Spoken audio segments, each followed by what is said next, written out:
Bwana Mungu apate kutubariki. Que le Seigneur Dieu nous bénisse. Abariki kila mmoja kwa furaha ya wokovu wako nayo. Qu'il bénisse tout un chacun pour la joie du salut. Kweli ndugu yangu na dada yangu mpendwa, C'est vrai mon frère et ma soeur bien-aimés. tunapaswa kuwa na furaha ya wokovu. Nous devons avoir la joie du salut.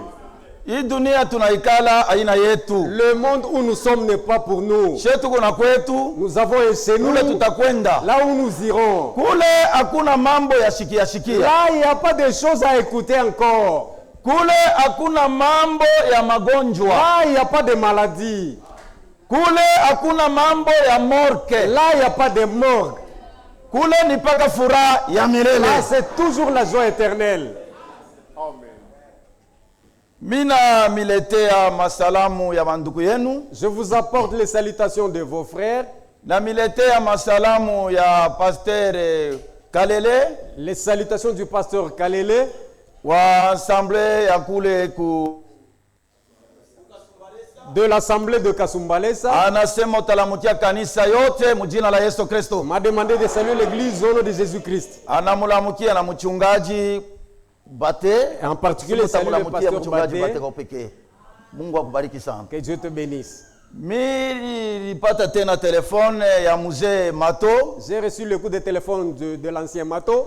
Mzee Mato eko na ubiri ku Kiswis L'ancien Mato prêche à Kiswish. kwa mchungaji Dona. C'est le pasteur Dona.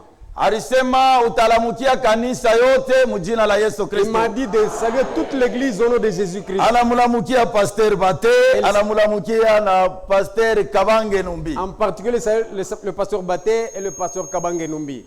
Na ndugu yangu mtumishi wa Mungu Jean Manengo wa Kasaji Et le serviteur de Dieu, mon frère Jean Manengo de Kasaji. na frere Chuma Et le frère Chuma. na bo balisalimia kanisa yote mjina la Yesu Et Kristo. aussi on saluait l'église au nom de Jésus-Christ. Ndugu Masoji wa kanisa ya Kisamfu Le frère Massoge de l'église de Kisamfu. jana alienda kukolwezi juu akwezi kubeba ko karte yake ya watumishi ya Mungu. Hier, il était parti prendre les cartes de serviteurs à Kolwezi. Mukupita alishukia pale Palwalaba, En passant, il est descendu ici à Lualaba. anakuwa kuniona, Il est venu me voir. tuliwezi kuongea naye. Nous avons parlé avec lui. Me anasema wakati utafika kukanisa, Mais il m'a dit que lorsque tu vas arriver à peleka l'église, masalamu yangu yote mjina la Yesu Kristo. apporte toutes mes salutations au nom de Jésus-Christ. Bwana amibariki sana. Que le Seigneur vous bénisse richement. Korali naimba mzuri sana. La chorale a très bien chanté. Ni kweli na kumbingu. Réellement, même au ciel. Ile siku malaika watatushanga. Ces jours-là, les anges s'étonneront de nous. Ni banani bale? Qui sont ceux-là? Asema ni bashindaji. Ce sont des vainqueurs. Mungu amubariki na technicien. Que Dieu bénisse aussi notre Bintu technicien. byote biko nenda usawa. Puisque tout est en ordre. Amubariki frère wetu Jimmy. Qu'il bénisse notre frère Jimmy. Tutaimba kiloko frère. Mweleza wesu, mweleza wesu.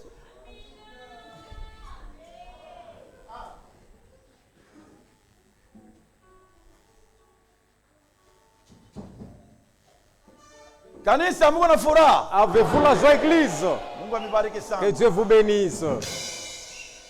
Mungu abariki na mchungaji Maloba Bate. Que Dieu bénisse aussi le pasteur Maloba Baté. Parce que munia yake Puisque dans son intention, yako napenda mkomee mzuri. il veut que vous puissiez bien croître. Joka maana yako na changa mazawadi. Voilà pourquoi il est en train d'associer les Juu ministères. yenu mwe mpate kukomea mzuri. C'est à cause de vous que puisse bien croître. Mzee Mungu akubariki sana. Ancien, que Dieu te bénisse. Mtaimba sasa.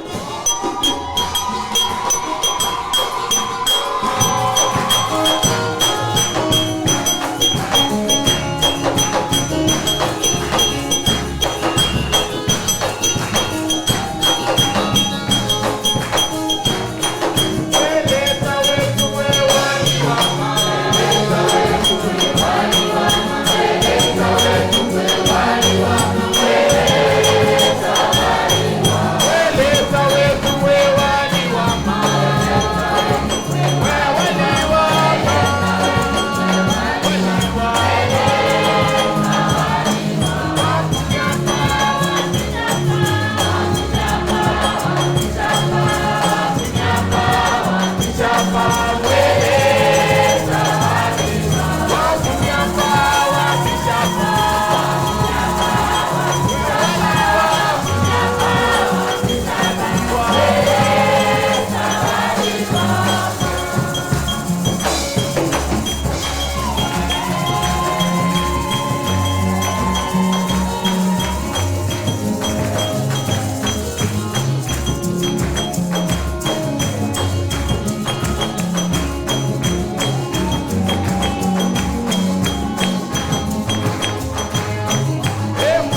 Mungu abariki kila mmoja. Que Dieu bénisse tout un chacun. Kweli C'est vrai. kazi ya kumsalaba L'œuvre ilikuwa de Golgotha était si précieuse. Kama ilikuwa kazi ya Golgotha, Si ce n'était pas l'œuvre de kama Golgotha, tupashe kuwa na hiyo furaha tuko on nayo. ne devrait pas avoir la joie que nous avons. Mungu wetu apewe Que sifa. notre Dieu soit loué. Tunawezi kushimama tusome kwa neno la Mungu. Nous pouvons nous tenir debout pour la lecture de la parole de Dieu. Kitabu ya Jean 16 verset 12. Nous prenons le livre de Jean 16, 12. J'ai encore beaucoup de choses à vous dire, Niko tena na vitu vya mingi vya kumiambia, mais vous ne pouvez pas me porter maintenant. lakini hamuwezi kuvivumilia sasa. Quand le consolateur sera venu, l'esprit de la vérité, Mfariji atakapokuja, Roho wa ukweli, il vous conduira dans toute la vérité. ataongozaka katika kweli yote, Car il ne me parle pas lui-même, maana hatakuwa anajisemea mwenyewe, mais il dira tout ce qu'il aura entendu. lakini atakuwa anasema yote ile aliyosikia Et il vous annoncera les choses à venir. na kumitangazia mambo itakayokuja. Mfalme wa mbingu na nchi, Mungu mwema, Le Seigneur du ciel et de la terre, Dieu bon, peuple yako yo iko paifwashi. voici ton peuple est ici. Wenjori baita na wenjori bachakula. C'est toi qui les as élus et tu les as appelés. Mfalme wetu wa mbingu na nchi, Notre roi du ciel et de la terre, shuka ubariki kila mmoja. descend et bénit tout un chacun. Unajua mahitaji ya kila mmoja mumwili sawa muroho. Tu connais les besoins de tout un chacun, charnel comme spirituel. Akienda kwa mtu nani anaweza kumupatia? S'il allait chez quelqu'un, qui peut le donner? Meweye Mais toi, auchokake. tu ne te lasses jamais. Fanya kila mmoja anaingia muisala Fais en sorte que celui qui est venu dans cette salle, atoke na furaha. qu'il sorte joyeux. Bale balifungwa Ceux qui étaient livrés na mafundisho mubaya avec des mauvais wapate enseignements, kufunguriwa. qu'ils soient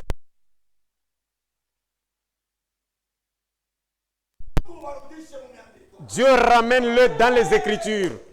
Bariki pasteur wa ikanisa la basosie bote. Bénis le pasteur et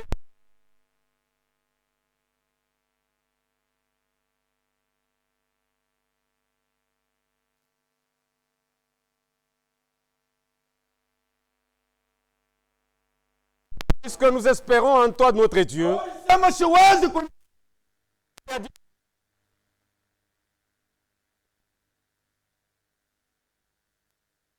Tu es Dieu qui guérit. tunasema kwa Mungu kuna Nous savons okola. que tu es Dieu qui sauve. Tunasema kwa Mungu kuna bariki. Nous savons que tu es un Dieu qui Fanya bénit. yote tunakulomba. Fais tout ce que nous te demandons. Tuko bako batoto. Parce que nous sommes tes enfants. Tulizarikwa kuneno lako. Nous sommes nés par ta Safi na parole. neno lako haiwezi kulanda. Éternel, la parole ne peut jamais tromper. Tunaamini kusema utatufanyishia maajabu. Nous croyons que tu vas faire des miracles. Na bale bote beko nafuata. Et tous ceux qui nous suivent Unje internet. au niveau de l'Internet, Bariki kila mmoja. bénis tout un chacun. Tunakulomba hivi Nous te demandons ainsi, na imani. avec foi, Jina la Yesu Kristo au mkombozi nom de wetu. Jésus-Christ, notre Sauveur. Amen. Amen. Munawezi kuikala. Vous pouvez vous rasseoir.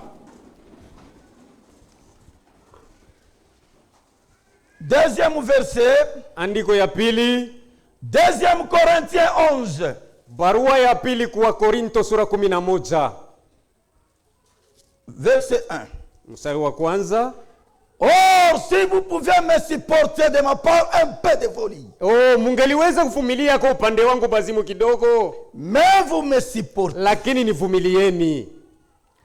Car je suis jaloux de vous d'une jalousie de Dieu. Lakini sababu ni una bwivu yenu na bwivu bwa Mungu, Parce que vous enfiancez à une seule époux maana nilimichumbia kwa bwana harusi moja tu, pour vous présenter en Christ comme une vierge pure. ili nimitambulishe kwa Kristo sababu bikira aliye safi. Ndiyo ndugu na dada, C'est vrai mon frère et ma soeur, tuko bikira ya bwana harusi. nous sommes fiancés de l'époux. Hatuna libre. Nous ne sommes plus libres. Tuko wenye kufungwa na bwana Nous moya. sommes liés à un seul époux. Na ule bwana ni bwana wetu Yesu Et Kristo. cet époux, c'est notre Seigneur Jésus-Christ. Tuko naendelea kusema muhimu siku yote. Dans tout ce temps, nous continuons à parler. Tuko nasema tuko muwakati za Nous mwisho. parlons du temps de la fin. Muwakati ya mwisho maneno mengi kadhalika. Et dans ce temps de la fin, beaucoup de choses vont naître. Shetani anakuwa na force ya nguvu. Le diable a une très grande force. juu ya kuwezi kukombanisha neno la pour Mungu pouvoir combattre la parole de na Dieu kukombanisha watoto wa et Mungu. combattre aussi les enfants de Dieu. C'est pourquoi Mungu Baba Voilà pourquoi Dieu le Père, aliwezi kututumia ko mjumbe moya il nous a envoyé un messager na ujumbe avec un message juu ya kuprepare pour préparer kurudia kwa Bwana wetu Yesu Kristo mara ya pili. la deuxième venue de notre Seigneur Jésus-Christ. Juu ya kuya kufanya nini? Pour faire quoi? Juu ya kuya kubeba kanisa. Afin qu'ils viennent prendre l'église. Est-ce que kanisa Est-ce que buko hapa? l'église, nous sommes ensemble? Kanisa haina bibumbashi. L'église ne sont pas des murs. Kanisa haina malata. L'église n'est pas des tons. Kanisa ni waye na L'église, mie. c'est toi et moi. Tunapaswa kutembea mkadansi ya neno. Nous devons marcher dans la cadence de la parole. Hatuna tena na wakati. On n'a plus de temps. Wakati inashachofa. Le temps est vraiment avancé. Vitu vyote vinaribika. Toutes les choses sont abîmées. Kama kuna bakia kintu kinabakia kizuri, S'il y a quelque chose qui reste au moins bon, ni paka neno ya Mungu. ce n'est rien que la parole de Dieu. Na ndugu yangu mpendwa, Et mon frère bien-aimé, wale wote baliwezi kukatala messager wa hii wakati tous ceux qui ont rejeté le messager du temps na kukatala yenye message, et rejeté aussi même le message, enlèvement kwabo ainako. et pas d'enlèvement. Hata banaisema muyabo Même s'ils binwa, parlent l'enlèvement dans leur bouche, abatapata enlèvement. ils ne participeront pas à l'enlèvement. Enlèvement kwabo ainako. Pour eux, pas d'enlèvement. Parce que Mungu kila wakati Puisque Dieu, à chaque âge, anatumikaka paka na profete. il ne travaille qu'avec un prophète. Hata wakati ya Même Israeli du temps d'Israël, Mungu aliwezi kutumika na Musa. Dieu a travaillé avec Moïse. Mwi wakati ya Dans Laodicea ce temps de l'Odyssée, Mungu alitutumia ujumbe. Dieu nous a envoyé un message. Na ujumbe c'est le frère William Mario Branham. Et le messager Ninduku William Marion Branham. Kama unamukatala, Si vous le rejetez, unajifungia toi seul tu bloques le mulango chemin, ya enlèvement. la porte de l'enlèvement. Hata unasema enlèvement muyako Même kinwa. si tu parlais de l'enlèvement dans ta bouche. Me mwenye kukatala mwenye ule balituma na ile message. Mais tu refuses celui qui est venu avec le message. Unajidanganya. Là, tu te séduis seulement. Wako enlèvement ainako. Pour toi, pas d'enlèvement. Me mwe muko benyeri. Mais vous, vous êtes heureux. Muko bapendwa ba Mungu. Vous êtes les bien-aimés de Dieu. Dunia iko na yayo cadence. Le monde a son rythme. Makanisa iko na yayo cadence. Les églises aussi ont leur rythme. Me ujumbe na yayo iko na yayo Mais cadence. le message aussi a sa cadence. Kanisa yote inatembea na Biblia. Toute église qui marche avec la Bible, Me benye kupofusha pa macho. mais ils sont aveuglés. Me heri. Heureux. Wepuze ya Yesu Kristo. L'épouse de Jésus-Christ. Iko yenye kufunguriwa mzuri. Elle a été ouverte. Na iko natembea Et mkadansi ya elle neno. marche dans la cadence de la parole de Dieu. Mungu kama anaanza kufanya kintu, Si Dieu commence à faire quelque chose, anapaswa paka kusumburia na nabii. il doit d'abord parler au prophète. Hakuna sema atasumburia na Il pasteur. ne parlera pas au pasteur. Atasumburia na évêque. Il ne parlera pas à l'évêque, Atasumburia na bishop. ni au bishop. Non. Kuna, Paka na prophète. Dieu ne parle qu'au prophète. Dieu hakuwezi kukalamusha peuple Pour yake. pouvoir avertir son peuple. Nous sommes deuxième chronique. Lisons barua ya pili ya mambo ya siku 36, 36 15. mstari wa 15. Mungu hawezi hata siku moja Dieu en kufanya aucun maneno cas, bila kuona prophète il ne wake. peut rien faire sans pour autant parler à son prophète. Ndio kwa maana alitutumia prophète. Voilà pourquoi il nous avait envoyé un prophète. Juu ya kuwezi kutuambia kusema Pour pouvoir nous dire que mujitayarishe kabisa, préparez-vous sérieusement, Bwana yenu. ou vient vous prendre. Sasa frère, ndugu yangu na dada yangu mpendwa, Maintenant, mon frère et ma soeur bien-aimés, ushilengambe. ne sois pas distrait, Jua kusema niko mu message, disant que je suis dans le niko message. mu message, Je suis dans le message, mais kunatembea nje ya mais message. tu marches en dehors du message. Non frère, Hapana ndugu, non ma sœur. hapana dada. Message kuna yayo cadence. Le message a sa cadence. 15. L'Éternel, le Dieu de leur père, Wamilele Mungu wa baba yabo, donna des bons airs à ses envoyés. sa mzuri akapatia kwa batumishi yake La mission des avertis. kazi ya kwenda kubakalamusha, Car il voulait épargner son peuple et sa propre demeure. sababu alipendaka kuepusha taifa yake na makao yake mwenyewe. Hakuna ni nani aliwaka sema Jésus Christ eko Mungu mzima. Personne ne savait que c'était Jésus qui était un Dieu vivant. Bantu na leo beko na discuter. Jusqu'alors, les gens discutent. Kama unabelezea kusema huyu Yesu njo Mungu mzima. Si vous leur dites que c'est Jésus qui est un Dieu vivant, Wapi? ils n'acceptent pas. Monsieur tunavumbula. Mais nous avons découvert, Tulipata lumière ya mwi puisque wakati. nous avons reçu la lumière du temps.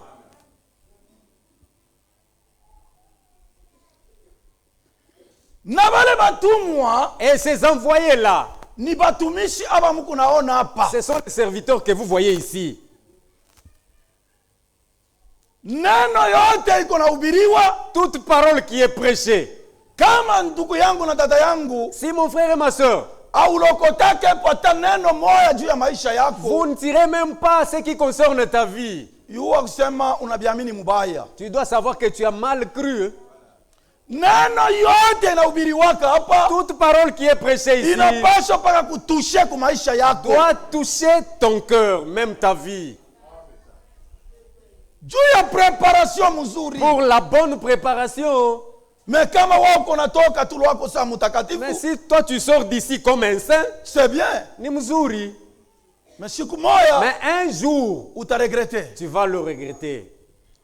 Na hii neno kama banaitosha Et si on prêchait cette parole, ni juu uone namna ya kuwezi kutengeneza maisha c'est yako pour que tu puisses avoir de moyens de bien préparer, arranger ta vie. pale ulitembea mubaya, Là où tu t'es méconduit, upate kurudia musauti ya Mungu. que tu puisses rentrer dans la parole de Dieu. Pale ukone abikwendeke, Là où ça n'a pas bien marché, uombe Mungu akupate et tu kukusaidia. demandes à Dieu qu'il te vienne en aide. Pale ukuone mzuri, Là où tu n'as pas bien vu, unamuomba Mungu juu uanze kuona tu clair. demandes à Dieu qu'il te donne l'occasion de bien voir. Est-ce que kanisa tuko pamoja? L'église, nous sommes ensemble.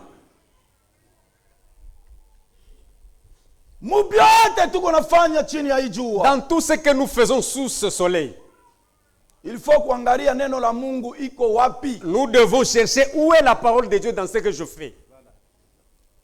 Mumakazi yote tuko natumika. Dans toutes nos activités, Tunapaswa kuangalia ngambo ya Mungu iko wapi. nous devons rechercher où est la parole de Dieu dans tout ce que nous faisons. Intere ya Mungu mukazi yangu iko wapi. Où est l'intérêt de Dieu dans ce que moi je fais?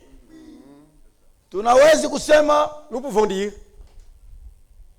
Farao aliwezi kubloke batoto ba Mungu Pharaon avait bloqué les enfants de Dieu na kubatumikisha mubaya. et les utilisait très mal. Technique La technique ya diable du diable ni yenye kushanje. a déjà changé. Mshiwaje sema ni kwanza kumitumikisha paka vile bantu wa Misri Ne balitumika. croyez pas qu'il va vous utiliser comme les enfants d'Israël en Égypte. Non. Jamais. Angalia kazi ile kunatumika Regarde dans ce que tu fais na neno ya Mungu. avec la parole de Dieu. Ni ngambo kani kunatumika nguvu De na quel- ni ngambo kani kunatumika pole pole. De quel côté es-tu penché?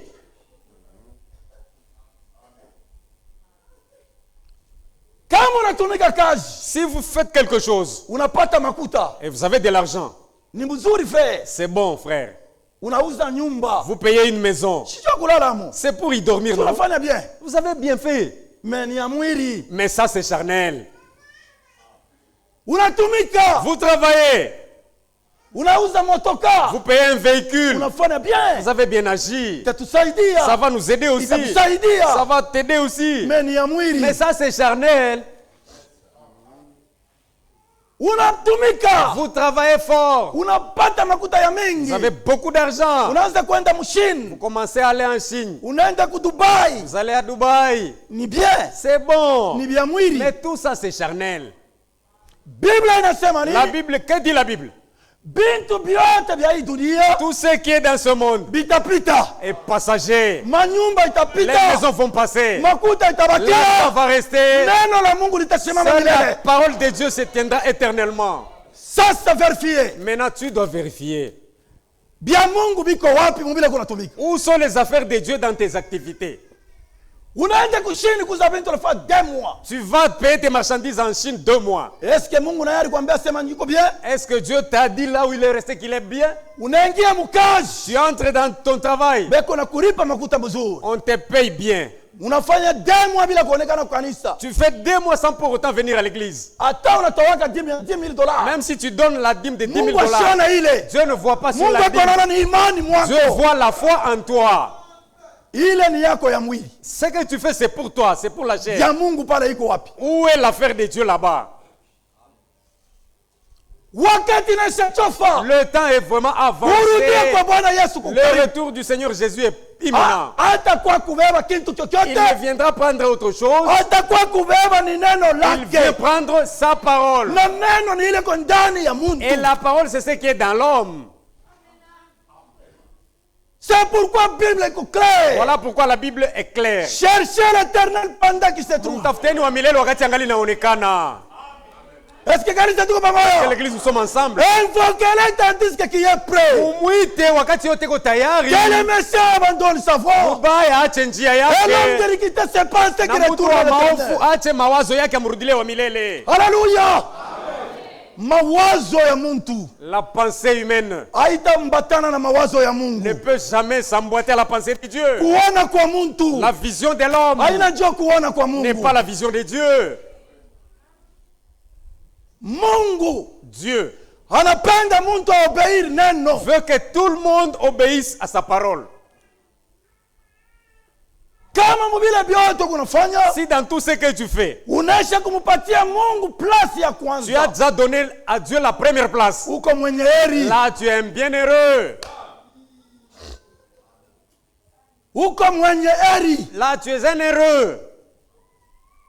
Jua hauna mwenye kufunga kwa mambo mwe fulani, Puisque tu n'es pas bloqué à une certaine uko mwenye activité. kufunga na neno. Tu es bloqué par la parole, lié par la Mtume parole. Paulo anasema hivi, L'apôtre Paul dit ceci. Efesiens 4 verset 1 anasema, Ephésiens 4:1.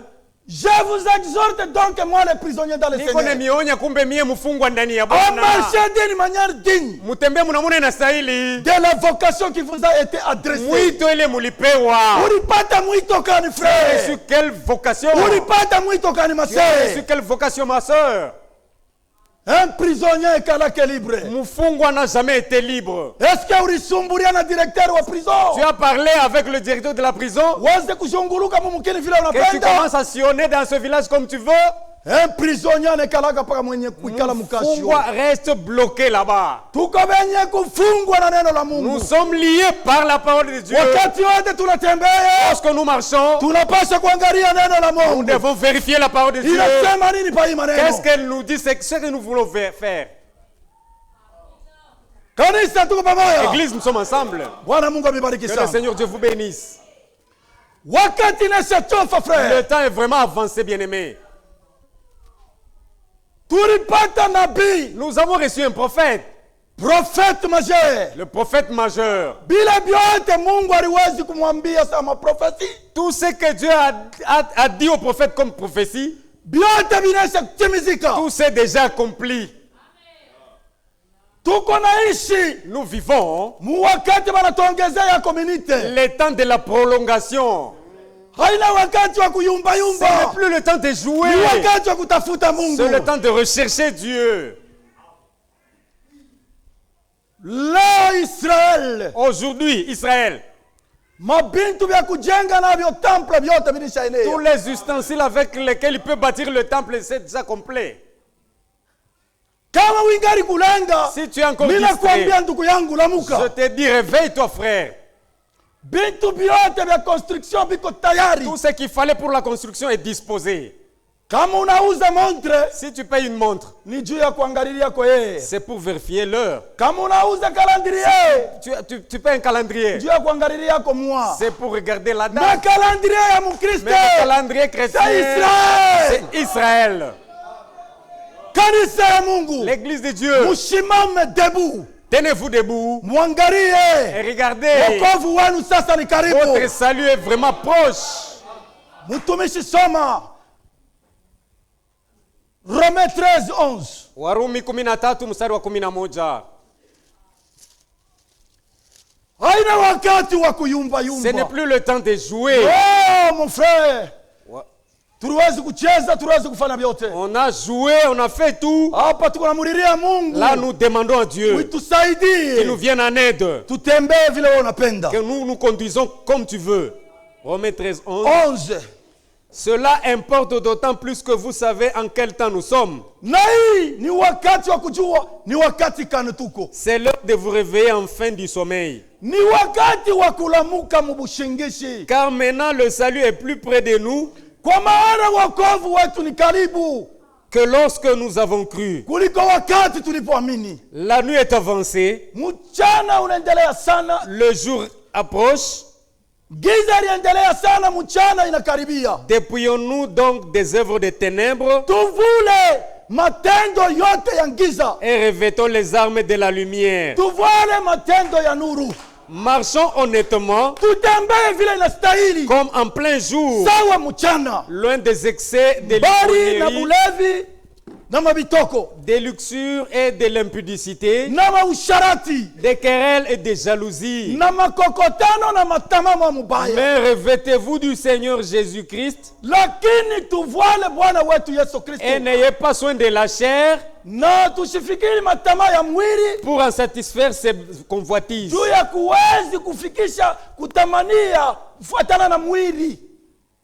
Mwili iko na mayo matama, Le corps a ses convoitises, a ses roho désirs. nayo iko na yayo L'esprit tama. aussi a ses désirs aussi. Tamaa ya roho Les désirs de ni l'esprit, kupokea neno, c'est recevoir la parole.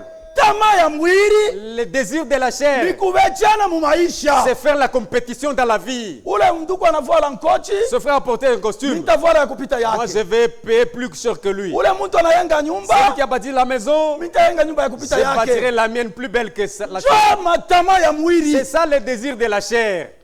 Mwangalie mumukini mutwiko, Regardez dans la cité où nous sommes. mutaona manyumba yenye kuachana. Vous verrez les maisons différentes. Kuko wengine banayenga kufuatana na vile Mungu alimpatia possibility. Les autres ont construit selon leurs moyens. Kuko wengine banayenga kufuatana na kupetiana. Les autres ont construit les maisons par compétition. Eske kanisa tuko pamoja? Église, nous sommes ensemble. Haina wakati tena ya Ce michezo. n'est plus le temps de jouer. Kama Mungu alikuita, Si Dieu t'a appelé, anakupenda. puisqu'il t'aime, Dunia iko na bantu mingi, le monde a plein de gens, banene bafupi na beushi des gros chétifs et des bruns, na beupe, et des bronzés, bamilionere na des bamaskini. millionnaires et des pauvres. Me Mungu alikuona wai. Mais Dieu t'avait vu Mpaka vile toi. wiko Mungu anakuita. Comme tu es, Dieu t'a appelé. Kama ilikuwa kuchakula kufuatana na dunia, Si c'était le choix selon le monde, mtu alifia kuchakula bamilionere. l'homme devrait choisir les Juu millionnaires bamilionere bekale pamoja na Mungu. qu'ils puissent se mettre ensemble avec Dieu. Me Mungu yeye ana vile. Dieu n'est pas Mungu yeye ainsi. alikuchakula Dieu wewe. t'a choisi toi. Alinichakula Il t'a mie choisi aussi kufuatana na mapendo yake. selon son amour. Mungu wetu apewe Que sifa. notre Dieu soit loué. Ndugu yangu na dada yangu, Mon frère et ma soeur, muangalie tu mambo kidogo ilipita muinchi. regardez un petit problème qui s'est passé dans ce monde. Batu walitetemeka. Les gens ont bougé. Maradio ilisema. Les radios ont parlé. Ilikuya ni Covid. C'était le Covid-19. Ni colonel, ni lieutenant, Et les colonels et les lieutenants ni barua wenyewe, et les rois aussi ni ba masikini, et les pauvres ni ba riche. et les riches, Muntu wote tous alitetemeka. à trembler. na kuisumbulia muyake Et kinywa. il a parlé de la Covid dans sa bouche. Mais mambo ya retour de Mais Jésus-Christ, ce qui concerne le retour de Jésus-Christ, hakuna radio inasema, aucune radio ne le dit, hakuna bantu wanasema, aucune personne ne wale parle. wako naisema ni mpaka Ceux qui bayali. ne le parlent sont que les élus de Dieu. Oui. Sasa hii mambo itafanikana Maintenant, ce qui va se passer ya bientôt là, kurudia kwa Yesu, le retour de Jésus, dunia itatenka, le monde va dunia bouger, le itateswa. monde va souffrir. Hapana kubakia masee, Ne restez pas ma soeur, hapana kubakia mafrere, restez pas mon frère, tangamana persévérez tutekala ile fashi. pour t'asseoir là. Mungu amebariki Que sana. Dieu vous bénisse richement. Kweli C'est vrai, haikuache muntu, cela n'a pas épargné personne. Hein. bale balikuwa na mamakuta Les friqués, juu ya kongopa corona, pour craindre le virus, baliuzia na batoto ba 3 ans makashine. ils ont acheté même aux enfants de 3 ans les cache-nez, les masques. Mais leo Mais aujourd'hui, ni nani yako nafundisha kwa hata mtoto yake wa 2 ans neno la Mungu? qui peut enseigner même à son fils de 2 ans la parole de Dieu? Abina na mafaa. Ça n'a plus d'importance. Mais njoo yenye ya mafaa. Or, la parole de Dieu est plus kushindia yote. importante que toute chose. C'est pourquoi mon frère, Voilà pourquoi, ndugu yangu, neno ya Mungu hapana kuchekelea nabii. ne vous moquez pas du prophète de Dieu.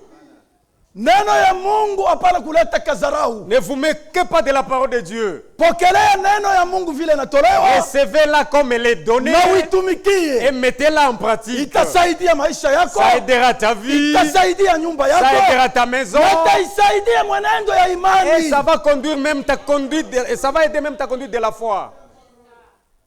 Kama tunarudia mu deuxième chronique, Si nous retournons un peu en deuxième chronique, utasikia sema waliwezi kuchekelea na batumishi wa vous Mungu. entendrez que ces gens se sont moqués des serviteurs de Dieu. Tusome Lisons un peu. mu 16. Hata kama tuliwezi kupita metu tutasoma hapo. Même si on y est passé, on va relire encore. Asema walichekelea batumishi wa Ils Mungu. se sont moqués des serviteurs de Na Dieu. kasirani ya Mungu ilishuka bila matunzo. Et la colère de Dieu est descendue sans remède. Leo Aujourd'hui, kanisa ya Mungu l'église de Dieu, munapaswa kutilia attention. vous devez faire attention. Histoire se répète. Hadithi iko inarudia tena. Munafika na mkipimo ya kwanza kulanda mtumishi wa Mungu. Vous atteignez même le niveau de mentir aux serviteurs de Dieu. Uko nalanda na berger wako mambo Tu wewe. mens même à ton berger. Hauna na boka na sauti ya Mungu. Tu n'as même pas peur de la parole de Dieu. Mambo iko namna ingine, unaanza kumwambia berger mambo namna ingine. L'affaire est d'une autre manière, mais tu parles au berger d'une autre manière. Anania na Safira Anania et Saphira, balicheza na mtumishi wa Mungu Pierre. c'était jouer au serviteur de Dieu Pierre. Wakati kuna mulanda mtumishi wa Mungu Lorsque mambo, tu es en train de tromper au serviteur de Dieu, tuko na kuona hapa mwenye kufwa. nous te voyons ici mort. Me mukufa mukiro. Mais tu es déjà mort Ni mwili spirituellement. tu ikonekala hapa. C'est le corps que nous voyons, la chair.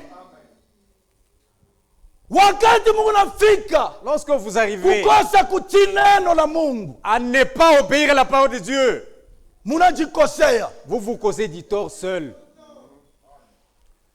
Kama uko na mambo Si tu as un problème, yoyote, tout problème, unafika kwa mtumishi wa tu Mungu, arrives devant un serviteur de Dieu, akuye diacre, qu'il soit diacre, akuye que berger, ce soit un berger, akuye que ancien, ce soit un ancien, sema kweli ile kwa mkinywa kyako. dis-lui la vérité qui vient de ta bouche.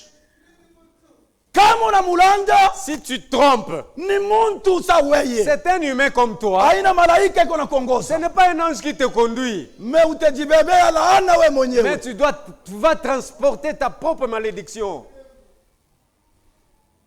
Haifai malediction mtoto wa Mungu aipokee. Il ne faut pas que l'enfant de Dieu puisse recevoir la malédiction. Mtoto wa Mungu anapasha kupokea benediction. L'enfant de Dieu ne reçoit que la bénédiction.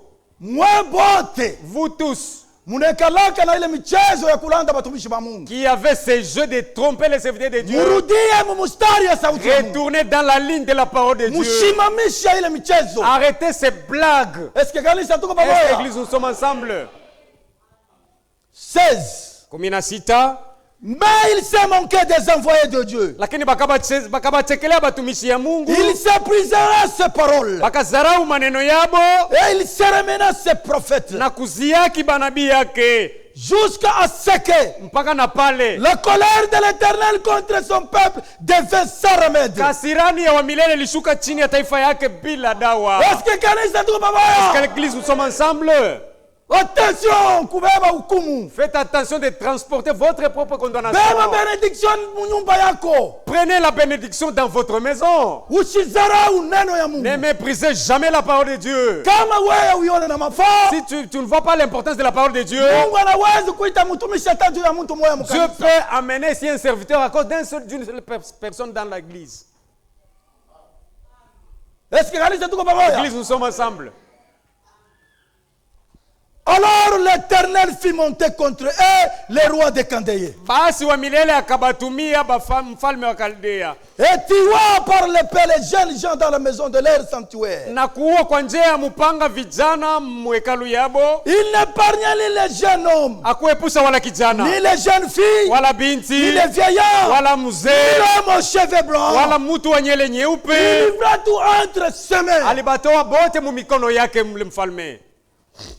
Kama uko kijana mwanamke, Si tu es une jeune fille, ujichunge mzuri. tu dois bien te préserver. Kama uko kijana Si mwanaume, tu es un jeune garçon, ujichunge mzuri. garde-toi bien.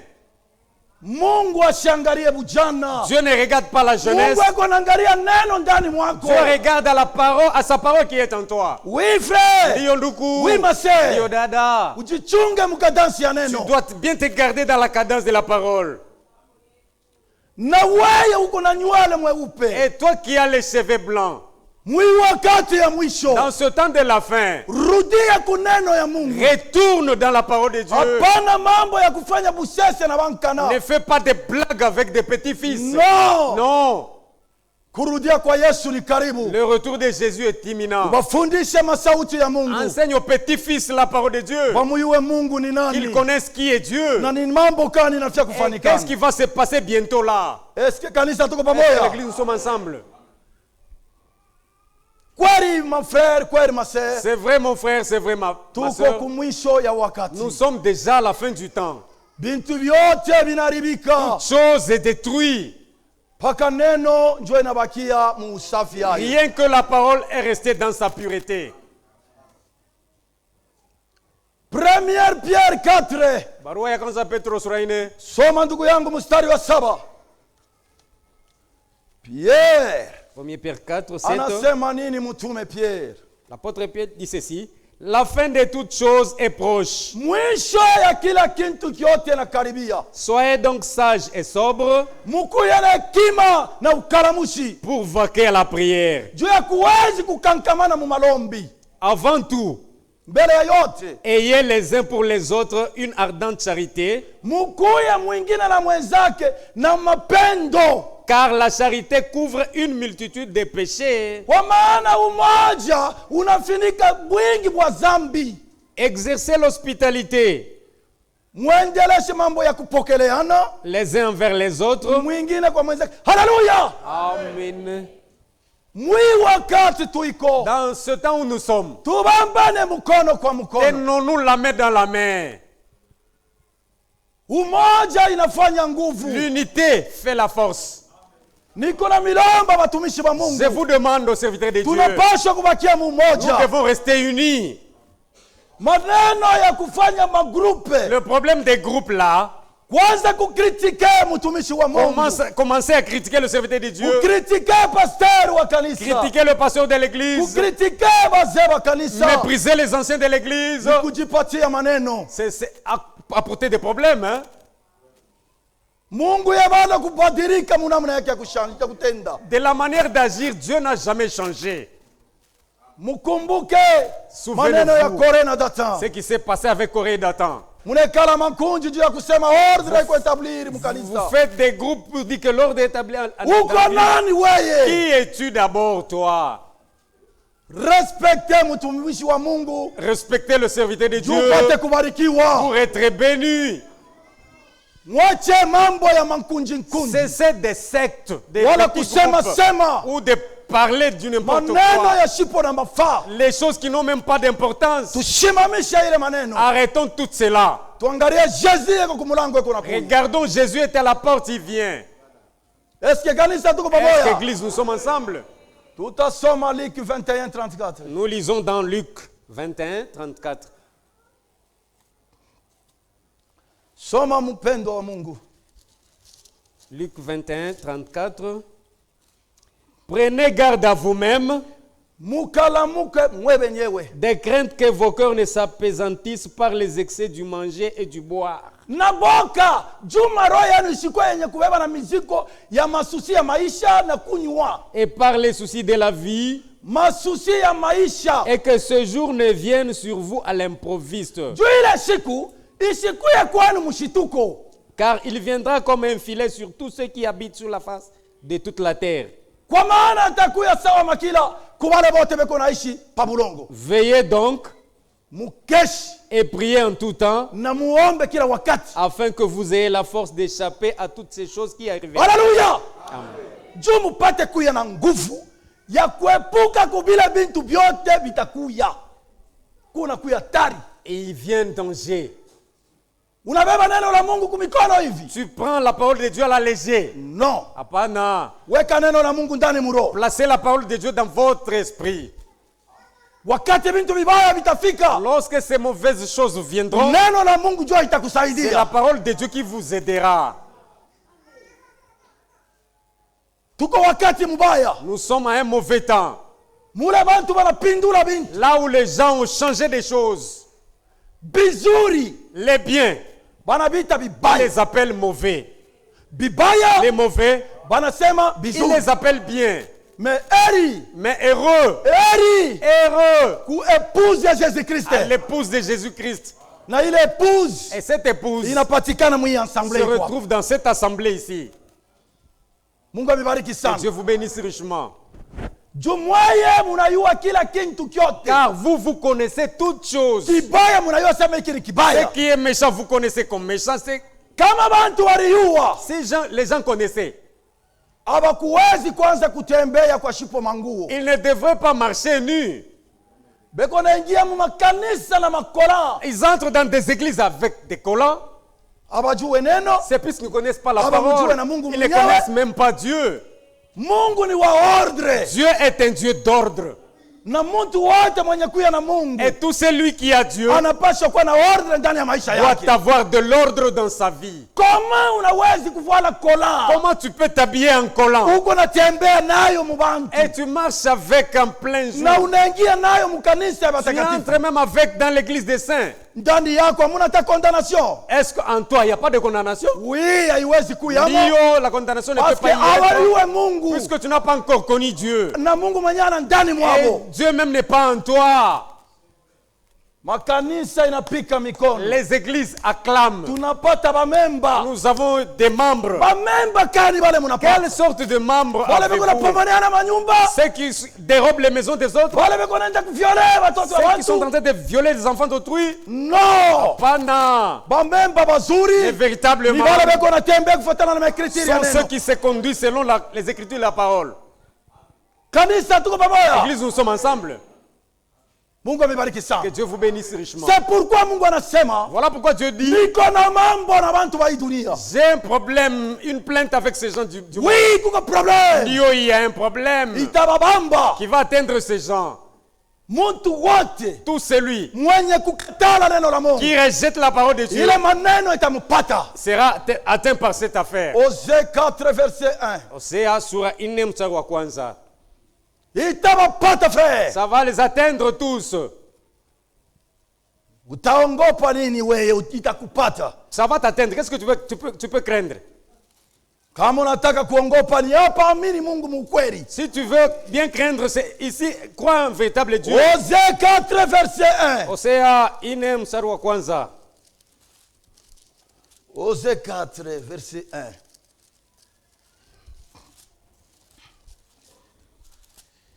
Inasema nini mon frère? Ushapata? Écoutez la parole de l'Éternel, enfant d'Israël.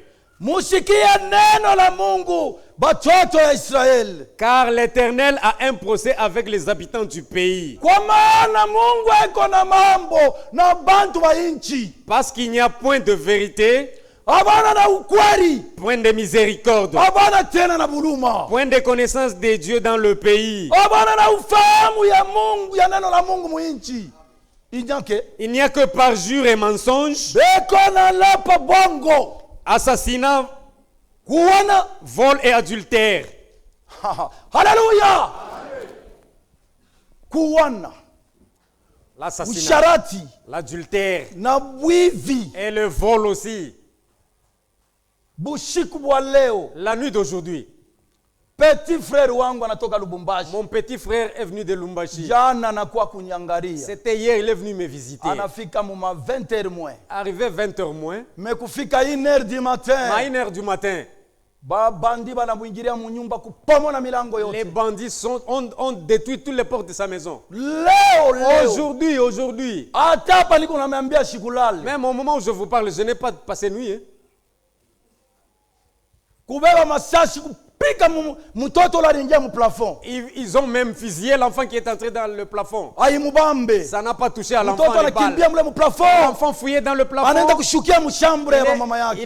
Il est parti descendre dans la chambre de sa mère. Ile sana shuka Quand mshambre. l'enfant est descendu dans la chambre, Babandi 3 banaingia mule. 3 bandits sont entrés dans Eko là-bas. nashuka paka hivi anamubamba. L'enfant descendant, ils l'ont arrêté. Wewe lufu yako enenelea hapa. C'est ici où tu vas mourir.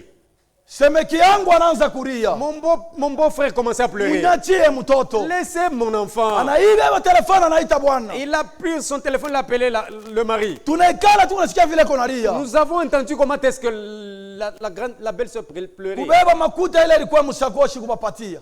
Elle a pris l'argent qui était dans le sac. Vazee ule alisikia ile mulilio ya bunduki vile Le lilia. voisin qui a entendu le coup de balle, Anatoka kwa afanye kwa il intervention. est sorti pour le secours. Anampika bali mtumbo. Il a été fusillé dans le ventre. Hapa niko Au namiambia. moment où je vous parle, Loko yangu wewe kwangu kulola baisha kala pale pangu. le petit frère est chez moi à la Mais maison. ule walipika masasi kwa mu hopitalo. Mais le fusillé là est dans Jo l'hôpital. dunia hii unapenda C'est frère. le monde que tu aimes bien aimé. Non, il faut kuchukia dunia. Non, il faut haïr ce monde-ci. Faut kuchukia Il faut dunia. haïr ce monde. Muloko yangu gripe na mubamba.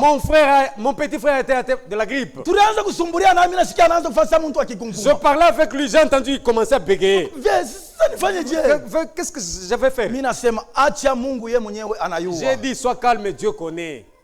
Na telefoni ya bibi banabeba, On a pris même le téléphone de la femme. makuta On a banabeba, ravi l'argent. milango kupamana ni kutosha kuviangusha Les hivi chini. portes, on a détaché ça, j'étais même par terre. Frère, Ndugu, maser, dada, usiweke hazina yako pa hii dunia. n'aimez pas ton trésor dans ce monde-ci. Kamata makuta yako, tumikia nayo Mungu. Prends ton argent, mets ça au service de Dieu. Jukule ngambo utaipata. Tu l'auras de l'autre côté. Namna mzuri frère, Une bonne manière, bien-aimé, ni paka kubakia mu mikono ya Mungu. c'est toujours rester dans les mains de Dieu. Sécurité ya kweli La véritable sécurité haina kubantu. n'est pas aux humains. Sécurité ya kweli La, iko vé- ndani ya Yesu la Kristo. véritable sécurité est en Jésus-Christ. Baliwezi kuita On a appelé. muloko yangu ako na manimero ya basolda. Mon petit frère a des numéros des militaires. Ananiambia asema vazee wangu tu kutoka nyumba ya Turwani ni soda. Il m'a dit que la troisième parcelle après moi, c'est un Anaita, militaire. aba- Il asikuwe a na appelé, telefoni. le militaire n'a pas décroché.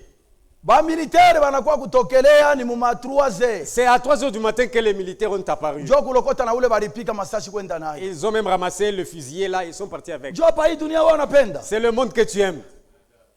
Na huko unatafuta Et tafuta. tu es en train de rechercher Fwashi peko bantu ba mwivi. l'endroit où il y a des voleurs. Ndugu yangu tunateswa. Mon frère, nous souffrons. Kama uyaona mateso ya hii Si dunia, tu n'as pas encore vu la souffrance du tu monde, maneno ingine Mungu ako nakuepusha hayo. il y a d'autres choses que Dieu t'épargne. Naweza kwa bafrere bamwa nilibaonesha paka Je mwima crois- siku. J'ai parlé à certains frères ces temps-ci. Nilikuwa pa magazin. J'étais au magasin là. Nikaenda kumulango kutabalisha kupomona paka vile niko na bantu mingi. Aller à la maison, je vis ma maison détruite. Omo mulwalaba. Ici à là-bas même. Tena ilikuwa ni kumchunga bibi yangu anasema unichunge. Et j'attendais la femme qui m'avait dit attends-moi. 20h mimi À namuita. 20h, j'ai Au appelé. yafika anaisha juu ya Tu n'es nini? pas encore là jusqu'alors, comment? asema pakisamfu pe kwa mbutiaji moya Elle mina a shinda dit, namna à qui kufanya. s'enfuit, il y a un bouchon terrible. Mina angalia ilifo ni mchunge. J'ai vérifié, je devrais l'attendre. Kufika mu 23h. Arrivé à 23h, Njo anafika. elle est descendue. Kufika kumulango. Arrivons à la maison. Ni ekra mu nyumba yangu mula bakwache On balibeba. a pris tout. Na bunga balibeba. Même la farine, on a tout pris. Nilicheka. Je me suis moqué de... Na sakoshi yangu ndianza kubebea mu bintu. Même le sac où je prenais les choses, Banabeba. on a tout emporté. Jo hii dunia wao unapenda C'est le kuikala. monde que tu aimes rester. Non frère. Panandugu. Tufanye nguvu tukamwone Yesu. Efforçons-nous de voir Jésus un jour.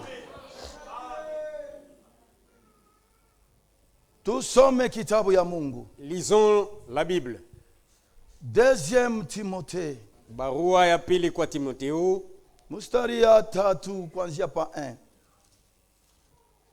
Chapitre 3:1. 2 Timothée 3. Sache que Mujue dans les derniers jours, mwakati za mwisho il y aura des temps difficiles. mutakuwa ni wakati hatari, Car les hommes seront égoïstes, kwa maana watu watajipendelea, amis de l'argent, watapenda franga, fanfarons, wa kucheka, wa michezo, hautains, wa kuchekelea, blasphémateurs, wakazarau, rebelles à leurs parents, wantombozi kuwabo bazazi, ingrats, bashipo mashukuru, irréligieux, bantu bakidini, insensibles, bashipo na mshituko, déloyaux, bakwenda mbali, calomniateurs, bakulandiana, intempérants, bashipo kujizuiza, cruels, bauaji, ennemis des gens de bien. na maadui ya watu. Haleluya! Amen. Hii maneno yote nasomewa hapa. Tout ce qui est qu'on vient de lire ici. Mungu Dieu, mubatumishi bake alibambia bayandike il a dit à ses serviteurs d'écrire ça. juu ya kutuserviri Pour shiye. nous servir, nous. Namna kani frère? Comment, frère? Uko natafuta makuta na torch. Tu cherches l'argent avec la lumière. Makuta batafutake na On ne torch. cherche jamais l'argent avec Makuta la lumière. banatafutaka na Mungu. On cherche l'argent avec Dieu. Kama unaona bintu Si haviendeke, vous voyez que les choses ne tournent pas, rudi hapa mstari ya sauti ya Mungu. rentrez sur les lignes de la parole de Dieu. Unaweza kuacha imani juu ya makuta. Commence à abandonner la foi à cause de l'argent. No frère. Pana ndugu, No mase. pana dadangu. Mungu anasema nini mkitabu Qu'est-ce chake? que Dieu dit dans sa parole? Hebreu 13:5. Waebrania 13 mstari wa 5. Hebreu 13:5.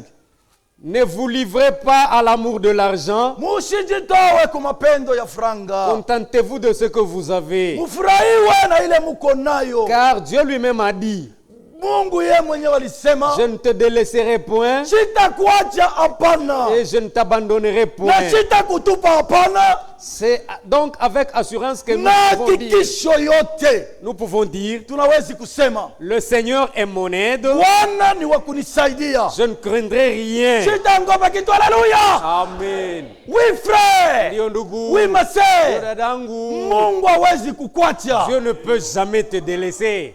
Batu wote wanawezi Et kukwacha. tout le monde peut Mais Mungu t'abandonner. yeye Mais hatakuacha. jamais Dieu ne peut t'abandonner. Oui frère, tunapaswa kujua Ndio ndugu, nous devons ni connaître nani ule tunamini. en qui est-ce que nous croyons. Tunamini Mungu wa Nous kweli. croyons à un Dieu véritable. Kama tunamini Mungu wa Nous kweli, croyons le Dieu na véritable. misemo yake yote inabakia Et kweli. toute sa parole reste la vérité. Full stop. Muko na nini? Qu'est-ce que vous avez? Uko na Mungu. Tu as Dieu. Wakati uko na Mungu, Lorsque tu as Dieu, ne crains rien. pale peko nguvu. Là, c'est difficile. Mungu atapafanya panakuwa teke teke. Dieu va faire que ça Pale soit pa facile. kufunga. Là où c'est fermé, Sasa vile uko na Mungu comme tu as atafungula. Dieu, il va ouvrir la place.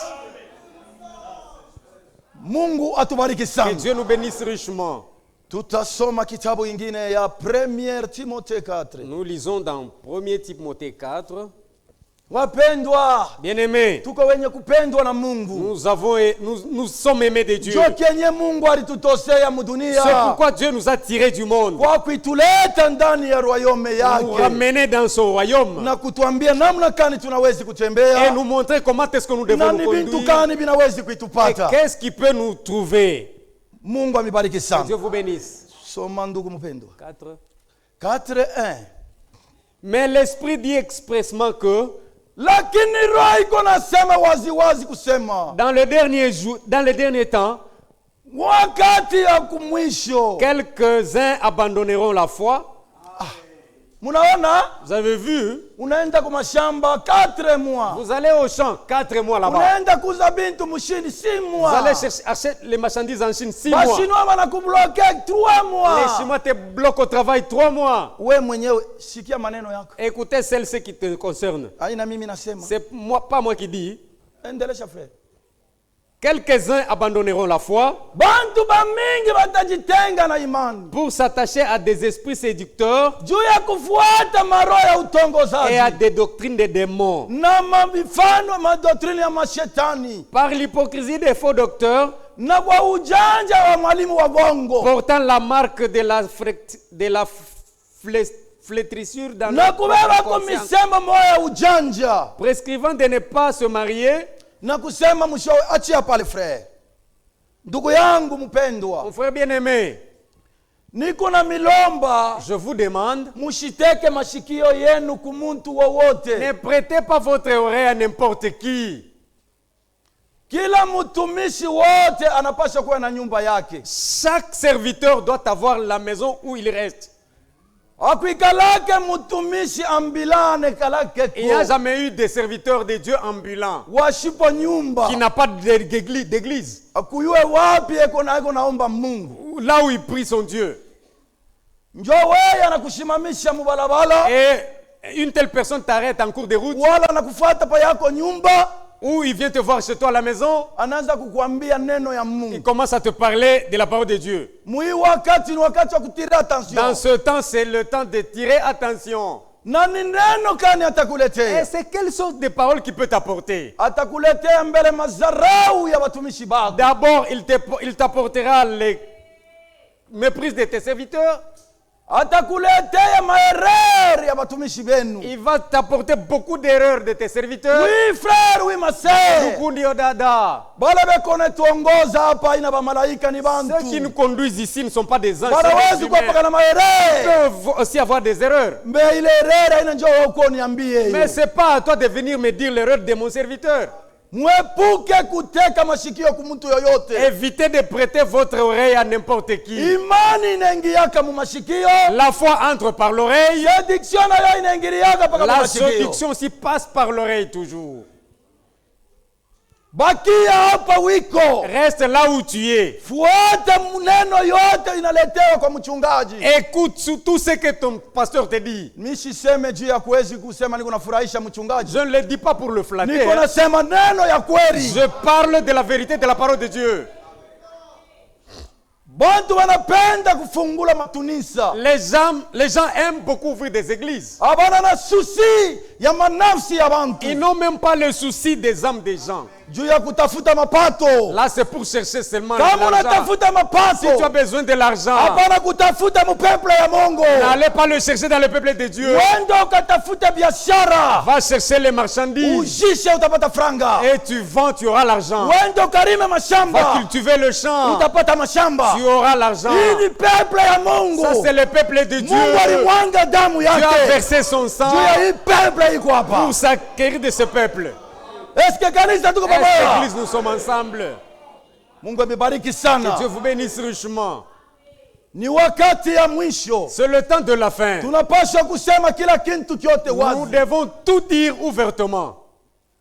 Tunapaswa kuchunga neno Nous devons bien garder la parole na kuchunga baberge bale Mungu aliwezi et kuitupatia. bien préserver les bergers que Dieu nous a donnés. Mungu hawezi kufanya Dieu erehe. ne peut jamais commettre une... No. Jamais. Wewe na mimi tunawezi kufanya Toi erehe. et moi, nous pouvons Mungu commettre une hawezi erreur. kufanya erehe. Jamais Dieu ne peut commettre une erreur.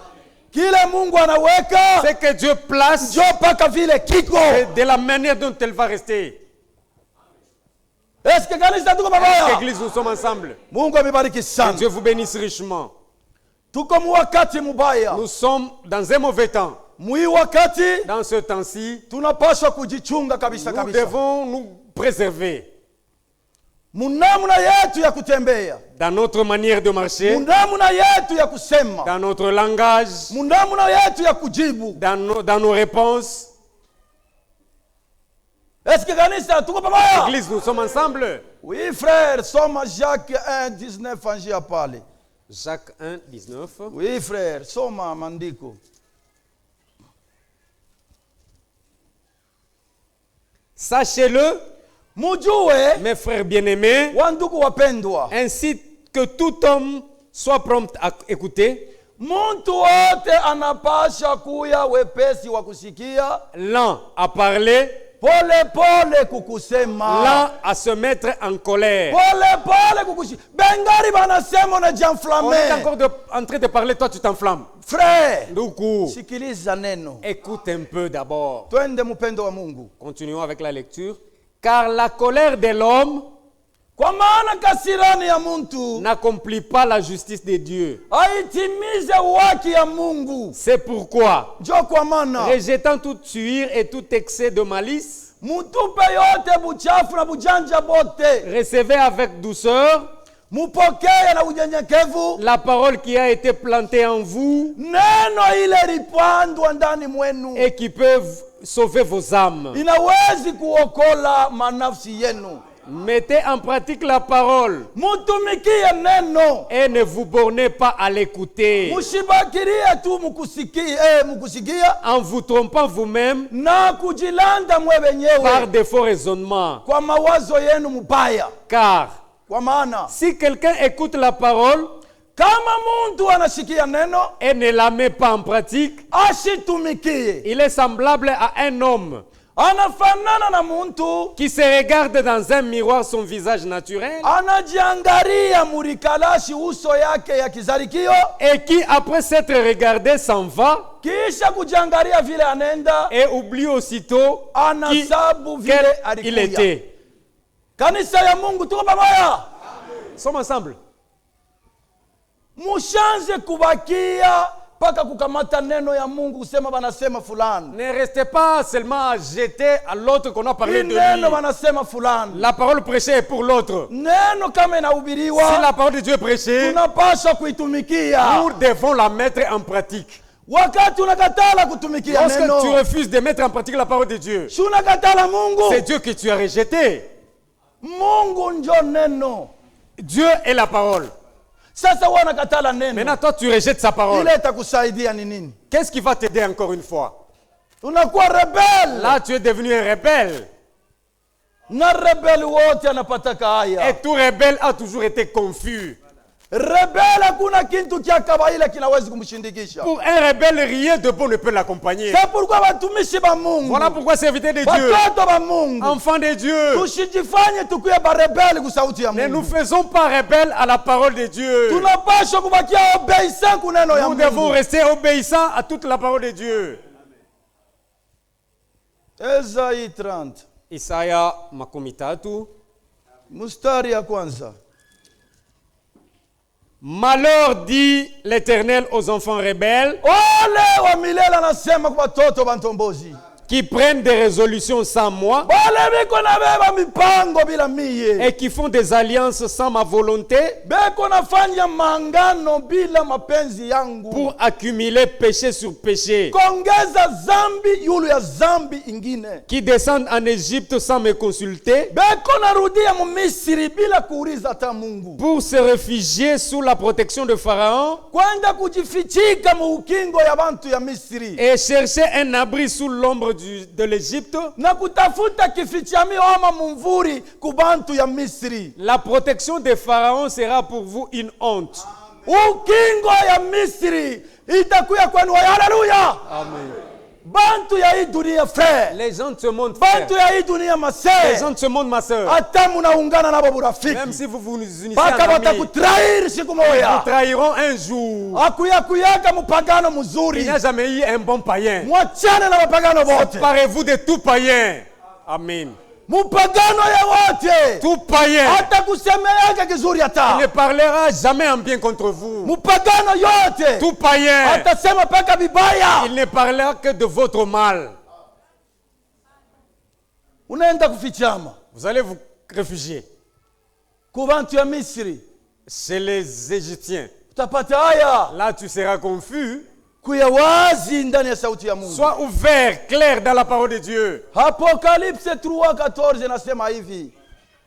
Apocalypse 3:14 dit ceci. Mina sema amen, mi mshuhuda wa kweli. J'ai dit amen, moi le véritable témoin. Mina jua matendo yako. Je connais tes œuvres. Hauna baridi, Tu n'es ni froid, hauna kivukutu. ni bouillant. Shuripasho kuya hata moto. Tu devrais même être bouillant Wala baridi. ou soit froid. Sa vile kutuwa pakatikati. Comme tu es tiède. Akuikalake mwaminifu wa Il n'y pakatikati. a jamais eu de chrétien neutre. Ubia uko mwaminifu, Ou ubia soit uko tu es mpagano. chrétien, ou soit tu es païen. Eske kanisa tuko pamoja? Église, sommes-nous ensemble? Oui frère. Ndio ndugu. Akuikalake mukristo wa Il n'y a jamais eu pakatikati. un chrétien neutre. Hatuna. Jamais. Bana shindwa kukudentifie uko nani? On ne sait même pas comment t'identifier qui L'église es-tu. wanashindwa kukudentifie. Dans l'église, on ne te connaît pas. Matendo yako Tes œuvres, aina kubukristu. ce n'est pas à la Aina chrétienté, kupagano. ni au Sasa paganisme. uko nani? Qui es-tu alors? Sauti ya Mungu inasema, La parole de Dieu dit, mimi nitakutapika mkinywa changu. je te vomirai de ma bouche. Frère, kama Mungu anakuacha, Donc, si Dieu t'a abandonné, vyote vile utabamba tout vitendeka. ce que tu feras, ça ne marchera plus. Kama Mungu Si anakuacha, Dieu t'a abandonné, hata banasema konekalaka na nguvu ya même kutumika. si on dit que tu as la force de travailler, Utatumika tu neyo. vas utiliser ta force en ayant. Tumurudirie Mungu. Retournons à Dieu. Na mafuta ya kupakala pamacho. Et la collyre appliquée sur tes yeux Juu upate kuona. pour voir clair. Bantu bamingi abaone. Beaucoup de gens ne voient pas clair, Jua bana na neno ndani mwabo. puisqu'il manque la parole en eux. Neno ndani ya muntu La parole dans l'homme inampatiaka mbele esprit ya lui donne discernement. d'abord l'esprit de discernement. Amen. Tauyua huyu muntu ni nani? Je discernerai qui est celui-ci. Huyu muntu anavuala muinamuna ni Celui nani? qui s'habille de la manière, qui est-il? Moi je reprends et je châtie tout ce que j'aime. Niko naonya na kupiga bote bale mnapenda.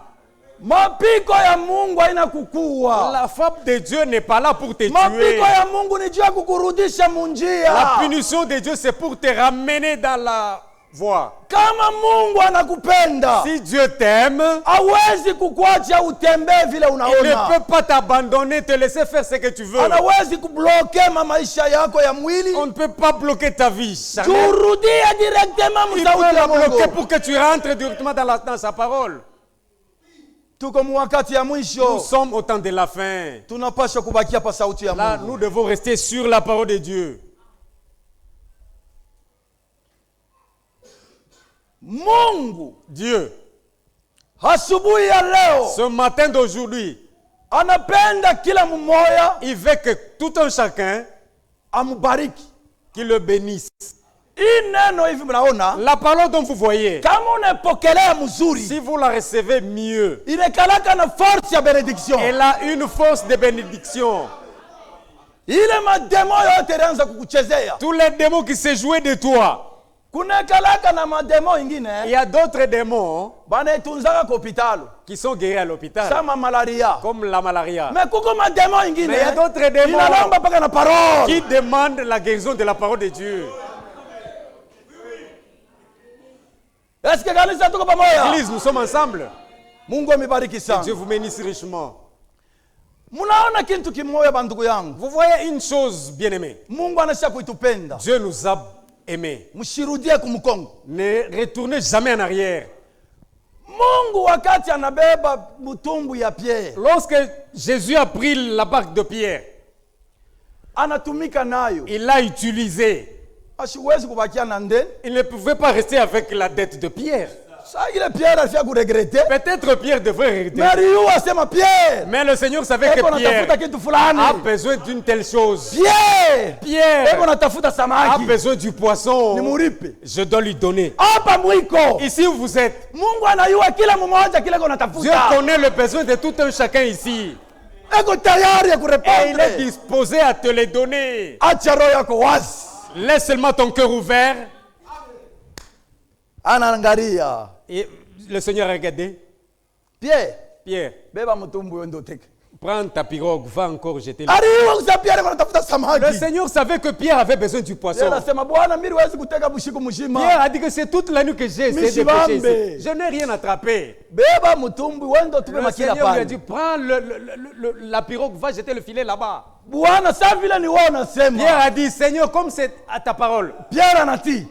Pierre a exécuté la parole du Sa vile Seigneur. neno ya Mungu. Comme la parole de Iko Dieu nasemewa. est prêchée Asubuhi ya ce leo. matin, Yeyote ataibeba. à celui qui va Na la prendre et kuitumikia. la mettre en Mabaraka pratique, les imshindikishe. bénédictions l'accompagnent.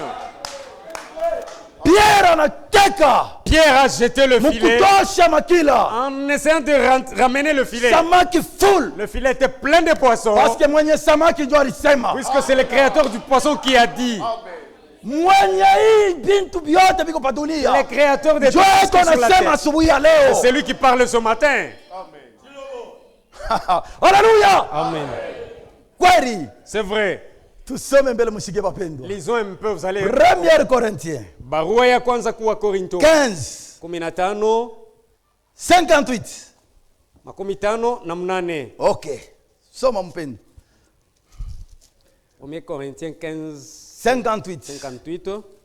Ainsi, mes frères bien-aimés, Hivi wandugu wapendwa, soyez fermes, mukuye benye kukankamana, inébranlables, benye kuendelea, travaillant de mieux en mieux tutumike munamuna ya kugungana mkono kwa mkono, à l'œuvre du Seigneur, mukazi ya Bwana. sachant que votre travail Muyuwe kusema kazi yenu, ne sera pas vain dans le Seigneur. haleluya, haitenda mwabule hata ndani ya Bwana, Jamais, hata jamais. wote kunafanya kazi ndani ya hii kanisa. Tout celui qui sert le Seigneur dans cette église, Asifanishie muntu, il ne sert pas un homme, eko namfanishia Mungu. il travaille pour Dieu. Sa vile ni neno ya Mungu inasema, Comme c'est la parole de Dieu qui le dit, asema kazi ya muntu wote haitenda mwabule, l'œuvre de tout un chacun n'ira pas en vain. Mungu ataripa. Dieu le payera. Sasa hivi tuko wakati wa mwisho. Comme nous sommes au temps de la fin, Hautaenda kulipiwa kumbingu, on ne va pas te payer au ciel. utalipiwa mbele mpaka hapa chini. Ta rémunération c'est sur la terre. Fanya kazi bila mirimii.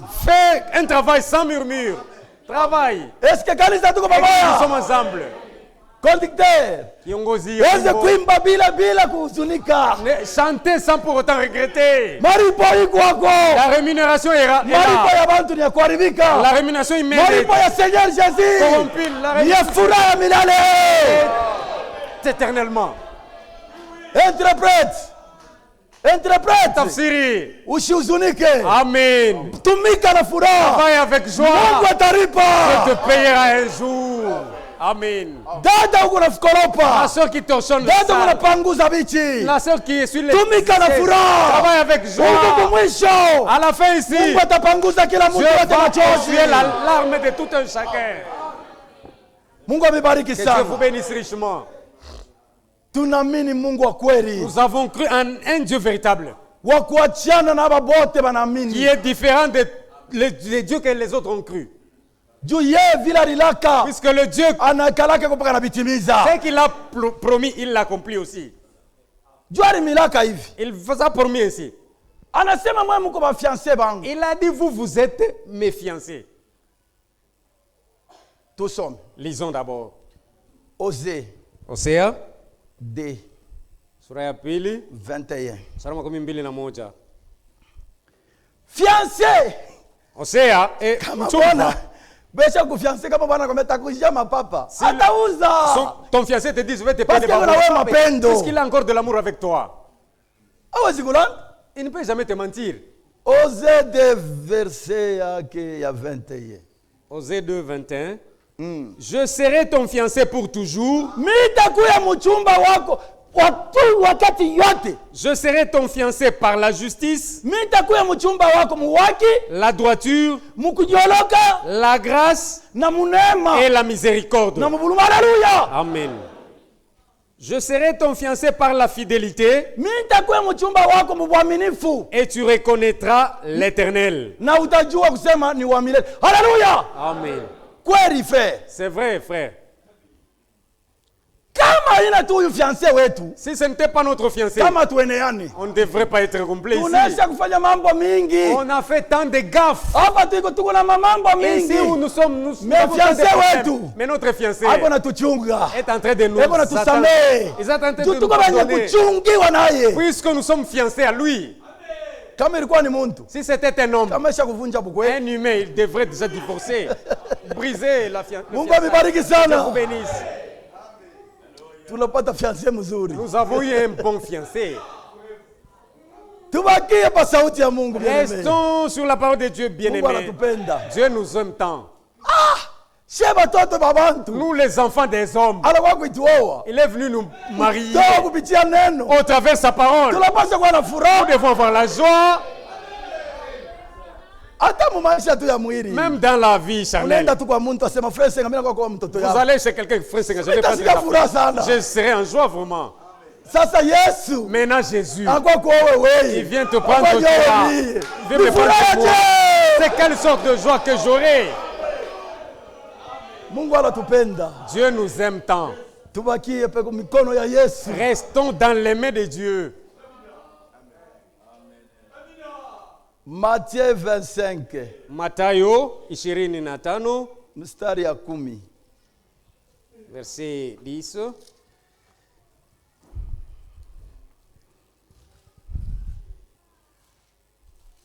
Jésus, Matthieu 25, 10. 10. Pendant qu'elles allaient en acheter, Wakati balikwenda kuuza, l'époux arriva. bwana harusi alifika. Celles qui étaient prêtes entrèrent avec lui dans la salle des noces. Bale bote balikuya tayari, baliingia naye mu nyumba ya karamu. Et la porte fut fermée. Na mulango ikafunga. Plus tard, kisha, les autres vierges vinrent Bale bengine na bo balikuja et dirent, na kusema, Seigneur, Seigneur, Bwana, ouvre-nous. utufungulie. Mais il répondit, Na akajibu, je vous le dis en vérité, mina miambia kweli kweli, je ne vous connais pas. mishi mijue. Haleluya! Amen. Ni kutumika mzuri frère. C'est bien travaillé, bien-aimé. Ni maneno ya babikira tano balikuya bakalamushi C'est l'histoire des 5 vierges qui étaient sages na bengine balikuya wapumbavu. et 5 vierges qui étaient folles. Sasa mwi wakati tuko na chunga mkurudia kwa Yesu Mais Kristo, le temps où nous attendons le retour de Jésus-Christ, ni wakati wa weye kuchunga neno na fidelite c'est yote. le moment de garder la parole en toute fidélité. Hapana kuchunga wakati inafika karibu asema mitayua siku atakuya. Pas garder la parole disant que lorsqu'il viendra, je saurai. Aba bengine balikuwa balisha kuchunga mafuta yabo. Les autres ont gardé l'huile dans les lampes. Kuchunga neno. Garder la parole. Aba bengine abakuchunga neno. Les autres n'avaient pas gardé la parole. Wakati alikuta bale balikuya tayari, Quand l'époux a trouvé ceux qui étaient prêts, aliingia nabo munyumba. il est entré avec elle dans la maison. Na feti ilianza. Et la fête a commencé. Bengine nabo walikuwa wanakonkola Les kumulango. autres sont venus après, ils ont toqué à la porte. Anasema mwende kule mishi mijue. Le Seigneur a dit, allez, vas-y, je ne vous connais pas. Kazi yako huko unatumika, Ce que tu fais, usifanye na negligence. ne le fais pas avec négligence. Kama unafanya na negligence, Si tu fais quelque chose avec négligence, utajikosea we tu mwenyewe. vas te causer du tort seul. Utaita Bwana, Bwana. Ces jours-là, tu appelleras Seigneur, Bwana Seigneur. sema mimi Le sikujue. Seigneur te dira que je ne te connais pas. C'est pourquoi mtoto wa Mungu Voilà pourquoi un enfant de Dieu anapaswa kutira attention. doit faire très attention. Munamuna yote anapaswa kuya tayari. De toute manière, il doit être prêt. Kitu kia kwanza, La première des choses, unapaswa kufunga mulomo. Tu dois fermer la bouche. Kitu ya pili, La deuxième des choses, faut kufunga tu dois macho. fermer les yeux. Kitu ya Et tatu, la troisième des choses, funga mashikio. fermer l'entendement. Mubiro ya berger, Dans le bureau du berger là, profeti alionyeshaka mfano ya masenji 3. le prophète avait donné un exemple de 3 singes. Na ile mifano ilikuwa ya mafaa Et sana ces exemples étaient très précieux kwetu sisi. pour nous. Parce que kile kita détruire monde Parce que ce qui va détruire le monde, ni kusema. c'est les paroles. Kama munaona bintu Si abiendeke vous voyez les choses ne marchent ni plus, mumasemo. c'est dans le langage. Shetani anaprofitaka Le mumasemo. diable profite dans le langage. Mtoto wa Mungu bakia mumasemo ya neno la Mungu. Un enfant de Dieu doit rester dans la parole de Dieu. C'est pourquoi frère Frank Voilà pourquoi le frère Franck, Arubiri anasema un véritable enfant de Dieu il a prêché disant mtoto wa kweli wa Mungu porte un autre enfant de Dieu anakuwa anabeba mtoto mwingine wa Mungu dans son cœur ndani ya moyo wake, et non sur la na langue. hawezi kumbeba pa ulimi wake. Amen. Chunga tuangalie kale karatasi kana nitakapata hapa. Attendez, je vais faire la brochure si je peux la trouver. Frère, mimi napata. Kweli mon frère, ma sœur, Oui, ndugu na dada, tunapaswa kubebana ndani ya mioyo. nous devons nous porter dans nos cœurs. Mwita tunafika ni wakati mubaya, Dans ce temps où nous sommes arrivés, c'est un mauvais temps. tunapaswa kubebana ndani ya mioyo Nous kabisa. devons nous porter dans nos cœurs. Hapana kumilomo. Pas aux lèvres ni sur Parce la que langue. munayua milomo inasemaka Vous sana. savez, les lèvres parlent trop. Mulomo inekalaka saka muti ya limeti. Les lèvres est comparable à un tige d'allumette. Sasa hivi pori fasi ingine bobalo kuchoma. Comme on n'a pas encore brûlé la brousse quelque part, Ukiende tuna kamuchi moya si kalimeti. vous y allez avec une tige d'allumette, Unakaweka hata kule kumpembeni kule ya bake. vous les placez là à côté du bac. Hata kukolwezi itafika. Le feu peut arriver même à Colosie. Mtumishi wa Mungu Rewar. Le serviteur de Dieu est Wald. Mungu weko wa bien. Dieu est vraiment meilleur. Wakati alitutumia messager, Lorsqu'il nous avait envoyé un messager, malgré messager alitutangulia, même si le messager nous a mais précédés, message yo igali na nguvu mais yayo. le message a encore sa force. Wakati tulipokea mwalimu wa madokter, Quand on avait reçu le docteur anatutangulia, docteur nous a précédés dans mais la gloire. misemo yake ingali mpaka na valeur. Mais ces paroles sont encore valeureuses jusqu'alors. Msikie vile aliwezi kusema. Suivons ce que le docteur a dit. Un véritable enfant de Dieu Mtoto wa kweli wa Mungu porte un autre enfant de Dieu dans son cœur et non sur la langue. anapaswa kumchukua mtoto wa Mungu mwingine ndani ya moyo wake, sio paulimi. Ilihubiriwa le 9 juin 1982. Ça a été prêché le 9 juin 1982. Hii karatasi haina na maparagrafe, Cette brochure n'a pas de paragraphe, mais iko na mapage. mais elle a des pages. Page 3. À la page 3. Un véritable enfant de Dieu porte un autre enfant de Dieu dans son cœur. Mtoto wa Mungu wa kweli anachukua mtoto wa Mungu mwingine pa moyo wake, Et pas sur la langue, na sio pa ulimi, mais dans son cœur. lakini ndani ya moyo. Je crois que c'est un critère avec lequel nous devons tous nous mesurer. Nazania kusema ndio shurti ambayo bote tunapaswa kujipimia. En effet, Basi si nous portons les autres sur la langue, kama tunachukua ko banduku pa maulimi, alors nous ne portons pas dans son cœur. pale habana ndani ya mioyo, Et si nous ne portons dans le cœur, na tukibabeba ndani ya mioyo, alors nous ne portons pas sur la pale langue. habana pa maulimi.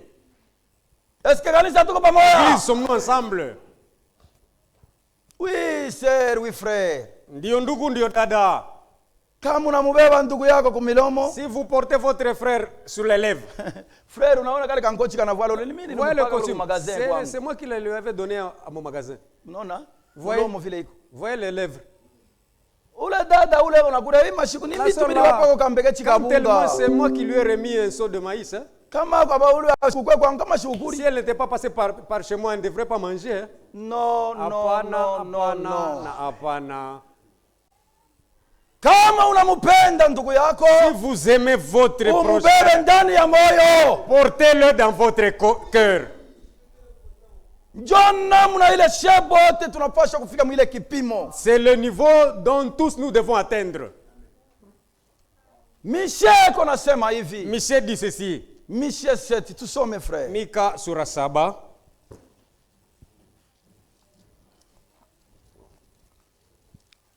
Tunapaswa kuyua maandiko mzuri. Nous devons bien connaître les Écritures. Michel 7, Mika sura 7, mstari ya 7. verset Sept. 7. Michel 7, 7. Mineshapata. Pour moi, je regarderai vers l'Éternel. Mimi nitamtazamia wa milele. Je mettrai mon espérance dans le Dieu de mon salut. Tatia matumaini yangu ndani ya Mungu wa wokovu yangu, Mais Dieu m'exaucera. na Mungu wangu atanijibu. Ne te jouis pas à mes sujets, ô ennemi. Usifurahiwe pa mambo yangu adui wangu. Car si je suis tombé, Nikianguka je me réveillerai. nitalamuka. Si je suis assis dans les ténèbres, Kama nisaikala mugiza, l'Éternel sera ma wa lumière. milele atakuwa nuru yangu. Je supporterai la colère de l'Éternel, Tavumilia kasirani ya wa milele, parce que j'ai péché contre lui. sababu nilimkosea.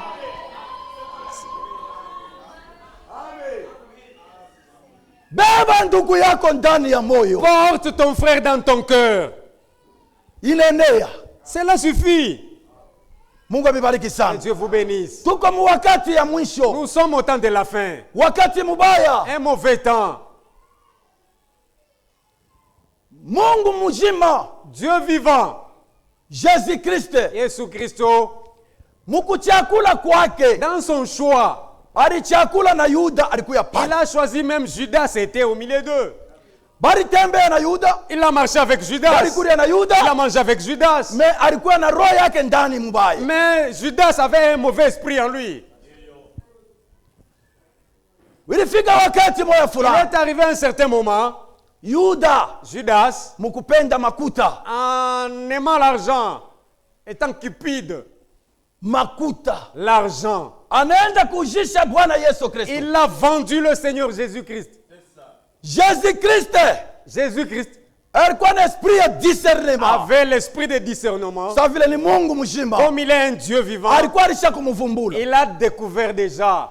Mais kintu kilinifanya mzuri, Mais la chose qui m'a fait du bien, wakati Jésus Christ anakuwa na badisiple lorsque Jésus est venu avec ses disciples, banekala, ils se sont assis. anasema mmoja wenu alisha kunitoa. Il a dit, l'un de vous m'a déjà livré. Bote walipenda bamuyue, Tous voulaient connaître c'est qui. mais Jésus Christ Mais Jésus-Christ, aliyua kusema kama mimi namutowala il waziwazi, savait que si je le citais Baba ouvertement, badisciple, parmi ses disciples, mintaleta mvuruko.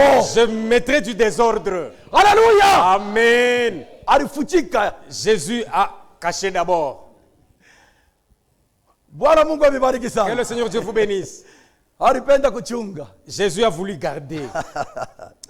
Mungu amebariki Que Dieu sana. vous bénisse richement. Wakati nenea bapenda. Le temps est là.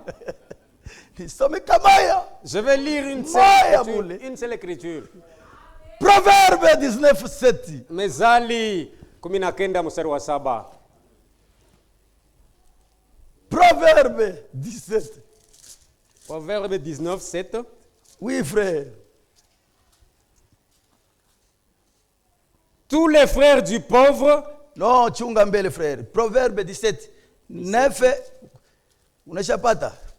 17, 9. Chunga mbele mon frère wangu bien aimé. Ni verset ya mwisho. Ni tuangalie hiyo mzuri. Proverbe 17:9. 17, 9.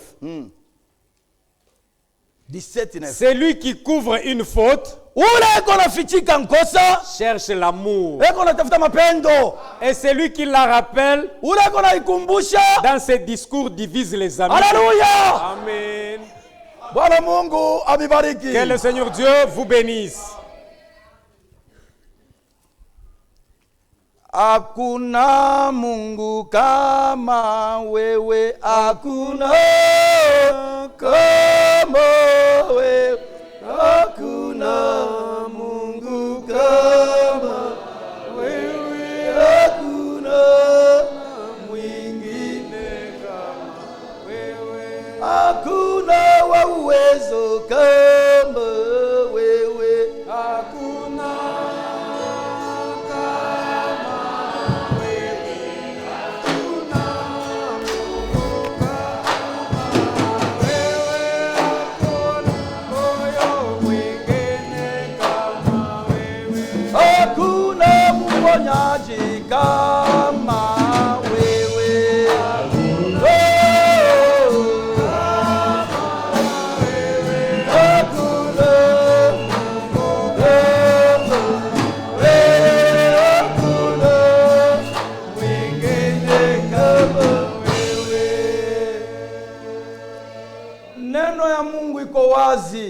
parole de Dieu est claire.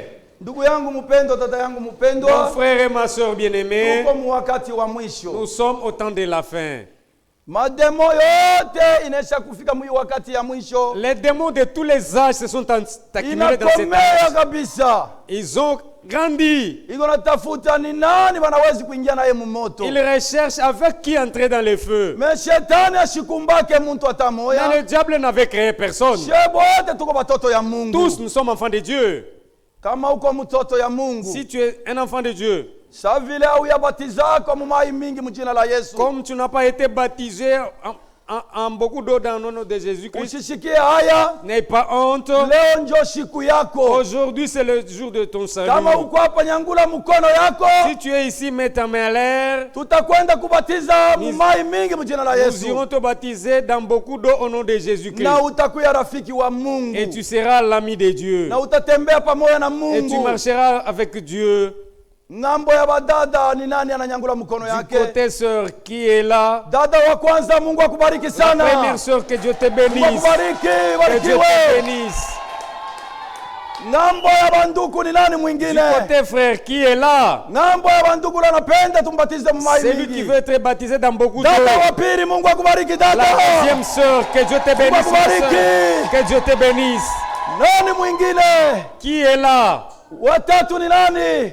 Qui est le Ule troisième? anawezi kubamba mipango Tu peux prendre ya l'engagement kutembea pamoja na Yesu. de marcher avec Jésus. Wale wanabamba mipango bapite Ceux kumbele, qui ont pris les décisions, mupite passez kumbele devant. bamiombeye. Passez devant qu'on va prier pour vous. Ng'ambo ya banduku ni nani Le ule? frère qui est là, Nyangula mkono yako mets mzuri. bien ta main en l'air. Ule kuna kufanya dute. Celui qui te donne le doute, Haina Mungu, ni c'est pas shetani. Dieu, c'est le diable. Leo kama tunatoka hapa, Aujourd'hui, si nous sortons ici, parfois uyue mambo yanaweza tu ne kukufikia. sais pas peut-être ce qui peut t'arriver. Leo njo yako. Aujourd'hui, c'est ton jour. Banduku badada, mupite kumbele mzuri. Mes soeurs, Msimame passez bien hapa. devant. Ni Passez nani devant. mwingine? Qui est là encore? Tuko na dada watatu. Nous Dada, avons Mungu une troisième akubariki. sœur. Que Dieu te bénisse. Mungu akubariki sana. Dieu te bénisse, ma sœur. Nani mwingine? Qui est là encore? Ule anapenda kutembea na Qui Yesu. veut marcher avec Jésus? Aingie. Qu'il marche. Aingie ndani ya Yesu. Qui entre en Tuko na Jésus. dada wanne. Avant la quatrième Dada, Mungu sœur. akubariki sana. Sœur, que Dieu te Mungu bénisse. akubariki vya mingi. Que Dieu te bénisse. sur le Mwingine ni chemin. nani? Qui est autre? Ule anapenda kutembea na Qui Yesu. veut marcher avec Jésus? Hakuna wakati. On n'a plus de Wakati temps. inashachofa. Le temps est avancé. Kurudia kwa Yesu ni Le retour karibu. de Jésus est imminent. Mwingine ni nani? Qui est là autour? Mungu eko naita. Dieu est en train d'appeler. Eko naita. Dieu appelle encore. Kuya musekirite. Viens aux sécurités. Musekirite inakuwa mu mikono ya Dans la bazazi. sécurité, c'est pas. Kuya mu mikono ya Ce bazazi. n'est pas être dans les mains des parents. Musekirite inakuya mu mikono ya Être franga. en sécurité, c'est pas avoir Sekirite l'argent. inakuya mu mikono ya La Yesu. sécurité, c'est être entre les mains de Ule Jésus. anapenda kuya mu mikono ya Yesu. C'est être en main de Jésus Onesha tu qui manifeste cela. utiifu wake mkunyangula mkono. Obéissance en mettant la main en l'air. Furaha mkubwa, furaha mkubwa, Yesu Kristo. Conducteur, twanga mwimbo.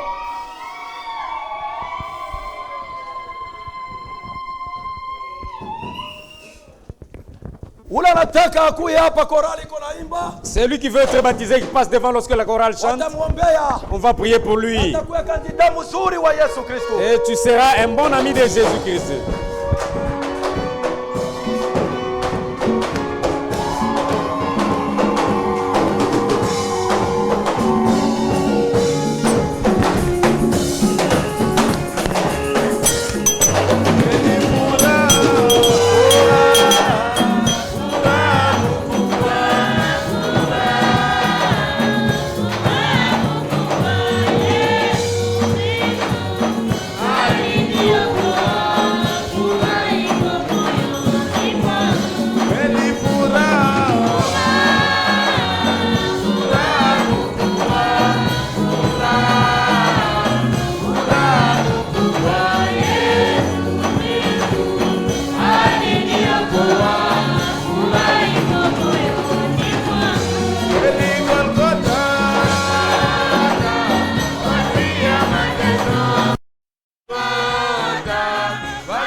Tous avec nos têtes inclinées, Sie bote na bichwa byenye kuinama,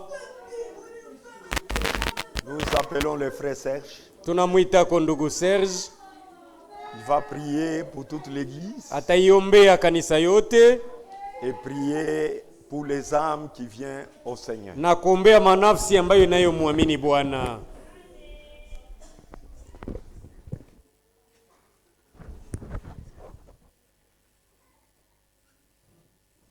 Tutaomba.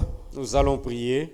Notre Père céleste et bien-aimé, Baba yetu wa mbingu na mpendwa, en ton nom Jésus-Christ, nous te disons merci. mjina kwa Yesu Kristo tunasema asante.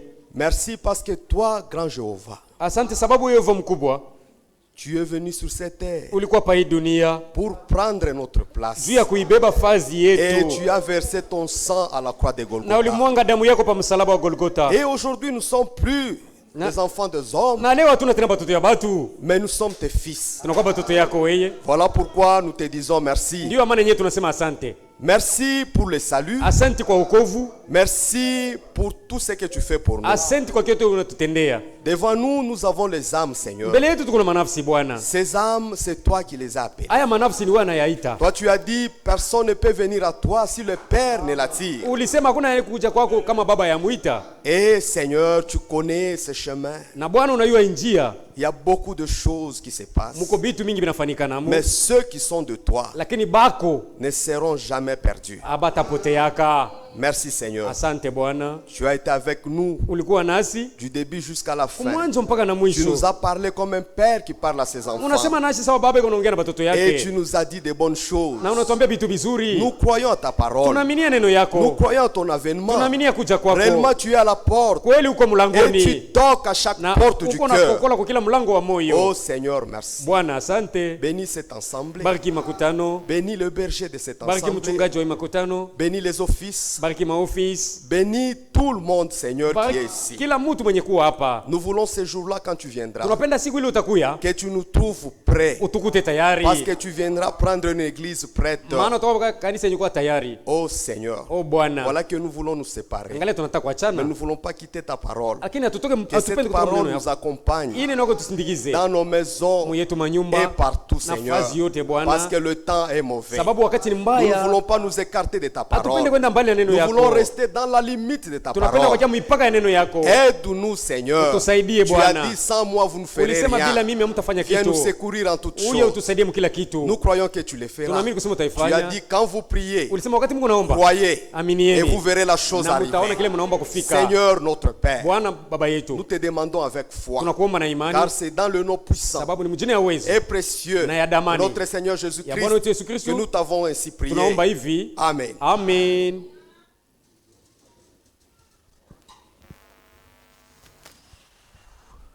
Voici les âmes que le Seigneur nous vient de nous accorder. Haya ndio manafsi ambayo Bwana Mungu anatupatia. Acclamons pour la gloire du Seigneur. Tushangilie kwa utukufu wa Bwana.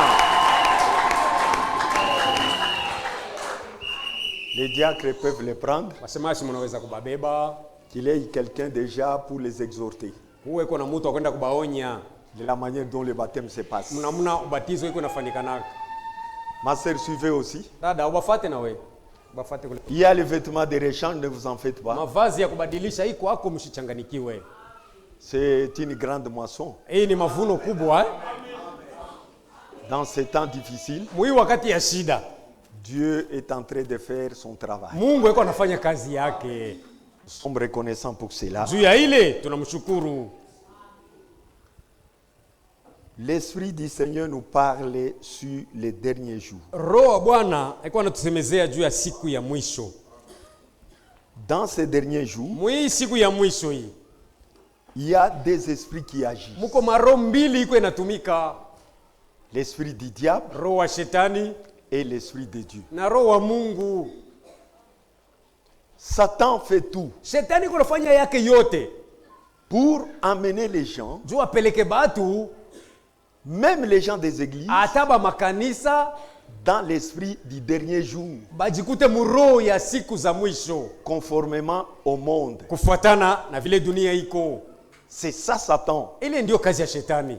Vous voyez les gens qui sont emballés, Mtaona batu benye kubebwa ils ne sont pas épargnés habaepushwe avec ce que le monde amène dans le monde. na kile dunia iko inalete yamo.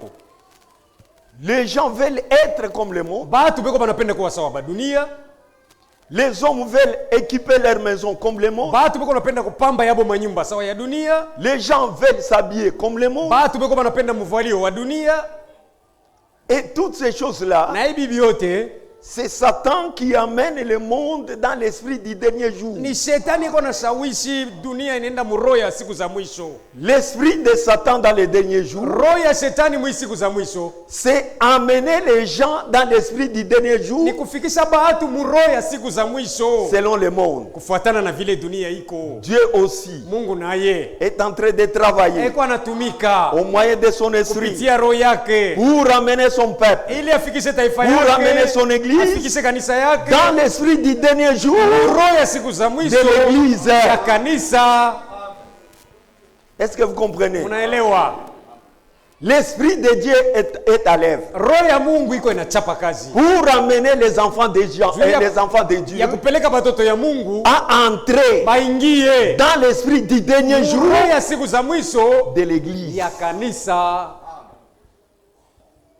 Dieu nous conduit par son esprit Mungu iko anatongoza kupitia roho yake pour saisir les choses de l'esprit juu ya kushe kubemba bitu ya roho que Dieu a envoyé dans son yenye église Mungu alituma mkanisa yake pour que les gens, ili batu quand ils s'habillent, akivala ils s'habillent comme l'esprit de Dieu le veut dans les derniers jours. avale vile roho wa Mungu iko anataka mwi wakati ya mwisho mkanisa. Quand ils veulent se marier, Bakitaka kuoana ils doivent se marier pasa kuoana comme l'esprit de Dieu le veut dans les derniers jours. vile roho wa Mungu anapenda mwi siku za mwisho. Satan conduit les gens de sa manière. Shetani yuko anaongoza bake mnamuna yake. Dieu aussi conduit les gens à sa Mungu manière. naye anaongoza batu mnamuna yake. C'est à toi. Ni kwako wewe sasa. C'est pourquoi on nous lit dans Luc 24, je crois. Ndio maana bali tusomea mkitabu ya Luka 24 na Zania. C'est Luc 22, Luka 22 verset 34. mstari wa 34. Dieu nous avertit. Mungu yuko natukalamusha. Prenez garde à vous-même. Sopokeni nyie pekee.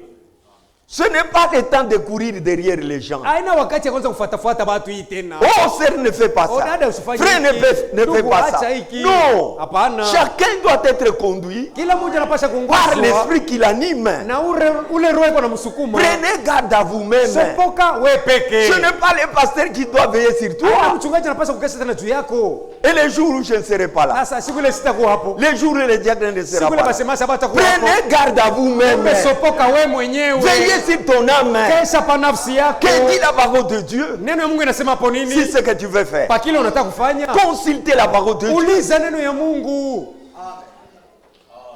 Si vous abandonnez la parole, Ukiacha neno, vous serez conduit dans l'esprit du monde du dernier jour. utapelekwa muroho ya kidunia ya siku za mwisho. Et dans l'Ecclésiaste, il dit ceci. Na Mhubiri banasema hivi. Ecclésiaste 7. Mhubiri sura 7.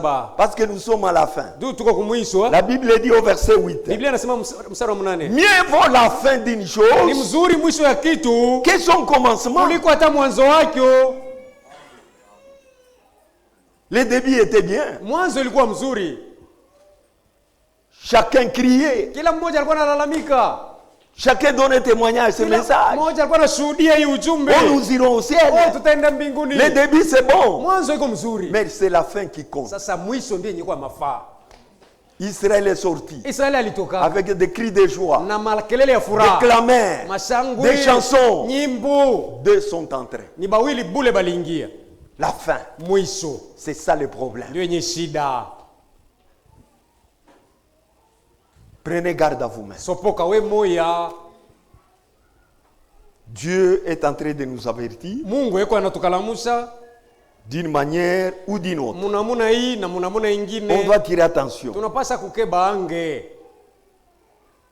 La Bible dit, Biblia hiyo inasema l'esprit du dernier jour roho wa siku za mwisho vont saisir les gens. itashika batu Ils abandonneront la foi. na bale batabambwa bataacha imani. Celui qui abandonne la foi, Ule kona acha imani c'est celui qui avait la foi. ni ule alikuwaka nayo mbele. Dieu a fait ces remarques Mungu alifanya hii que onyo les gens abandonneront la kusema foi. batu bataiachaka imani. Abandonner la foi, c'est-à-dire Kuacha quoi? imani ya maana yake Ce n'est nini? pas cesser de venir à Haina l'église. kuacha kuya kukanisa. C'est cesser de mettre la parole de Dieu en Ni pratique. kuacha kutumikia neno ya Mungu. C'est ça, abandonner la Ndio foi. kuiacha imani. Quand la Bible de Dieu dit non ici, Biblia ya Mungu ikisema hapa hapana, les gens eux disent oui. batu bo banasema hapo ndio. Vous abandonnez la foi. Wala ni kusema mshaitupa imani. Les gens abandonneront la foi. Batu bataachaka imani. Est-ce que tu es celui Je uko ule qui est parmi ceux qui ont abandonné la mwenye foi? kuwa miongoni mwa wale baliacha imani? Prenez garde à vous-même. Fanya angalisho mwenyewe. Nous avons des requêtes Kuna mahitaji et des remerciements. na mashukuru. Les frères Monga de Frère Ilunga. Da Monga wa ndugu Ilunga. La sœur Monga de Frère Ilunga. Da Monga wa ndugu Ilunga. Remercie grandement le Seigneur de l'avoir épargné à un accident. Anapigia Bwana Mungu asante sana kwa kumwepusha kwa ajali. Le frère Demzi a besoin de la prière car il a mal au bas-ventre. Ndugu Demzi anahitaji maombi juu ana maumivu ya La tumbo. sœur Mbouizo remercie grandement le Seigneur Da Mbuizo anapigia Bwana Mungu asante sana de l'avoir gardé. kwa kumchunga. Inclinons nos têtes. Tuinamisheni vichwa. Notre Dieu et notre Père, Mungu wetu na baba yetu, ceci est déposé devant ton trône. hii banaileta mbele ya enzi yako. Ça prouve qu'il y a les gens qui croient en toi. Inaonyesha kusema kwa wale wanakuaminia. Seigneur, étends ta main puissante Bwana, nyosha mkono kwa uwezo, pour que tu puisses toucher chacune de ces requêtes. umguse kila mmoja muhitaji. Même s'il y en a ceux qui n'ont pas écrit, Hata kuko bale hapa kuandika, mais ils les portent dans leur cœur. lakini bako na mahitaji mioyo yabo. Seigneur, nous te demandons Bwana, tunakuomba de déployer ta miséricorde envers chacun d'eux, utandike rehema yako juu ya kila mmoja wetu, afin que tu puisses répondre favorablement. ili upate kujibu munamuna ya kupendeza. Chez toi, il n'y a jamais eu de réponse contraire au désir de l'homme. Kwako hakuya kwa majibu yenye kwenda kinyume na kutaka kwa mwanadamu, Parce que tu as écrit dans ta parole, sababu ushaandika ndani ya neno yako. Dieu répond selon les désirs de chacun. Mungu anakuwa anajibu kufuatana na kutaka kwa kila mmoja. Sois miséricordieux envers nous, Uwe wa rehema kwetu, parce que nous espérons en toi. sababu tunakutumainia. Bénis l'assemblée, Bariki makutano, bénis les paroles dans nos cœurs, bariki maneno mioyo yetu, scelle-les uitie muhuri pour que le diable ne les prenne pas. ili shetani ashie kuiba. Bénis ton serviteur que tu as utilisé. Bariki na mtumishi wako ulitumikia. Que l'honneur et la gloire te reviennent. Kavumu na utukufu bikurudilie. Sois avec nous à la sortie. Uwe nasi hapa tuko Au natoka. nom de notre Saint Mjina Jésus-Christ. Bwana wetu Yesu Kristo. Amen. Amen. Que Dieu vous bénisse. Hivi Mungu Nous amibariki. sommes arrivés à la fin. Tunafika kumwisho. La semaine prochaine, Juma kesho nous aurons un visiteur. tutakuwa na mgeni, C'est le frère Jean-Pierre de la Sodimico. ni ndugu Jean-Pierre wa Sodimiko. Le mardi déjà, il sera ici. Mkazi mbili atakuwa ashafika hapa. Venez écouter la parole. Muye musikie neno ya Mungu. Comme toujours, Sa vile kila nous mara avons nos deux paniers. tuko na bitunga yetu mbili. On avait demandé deux plans à chacun. Tuliombaka kwa kila mtu mbao mbili.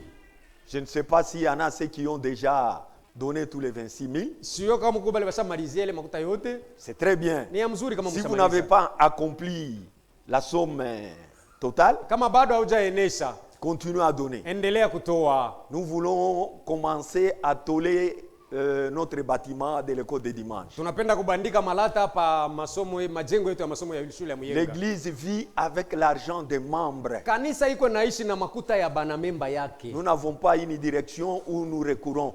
Hatuna na kule tunaweza kukimbilia kuomba msaada. C'est ton argent que nous avons besoin. Ni makuta yako tunahitaji. Et derrière là, Na nyuma ile il y a des bénédictions que Dieu donne. utakuwa baraka ambayo Mungu ataleta. Éprouvez toutes choses. Mupime kila kitu. Vous verrez que le Seigneur ne ment pas. Utaona kusema Bwana adanganyaki. Apportez vos dîmes. Mlete machekumi Apportez yenu. vos offrandes. Masadaka yenu. Il y a quelque chose qui est difficile à donner, Kwa kitu kinataka nguvu kuleta c'est la dîme. ni chekumi. Or, c'est minime, Bali ni kidogo tu chekumi.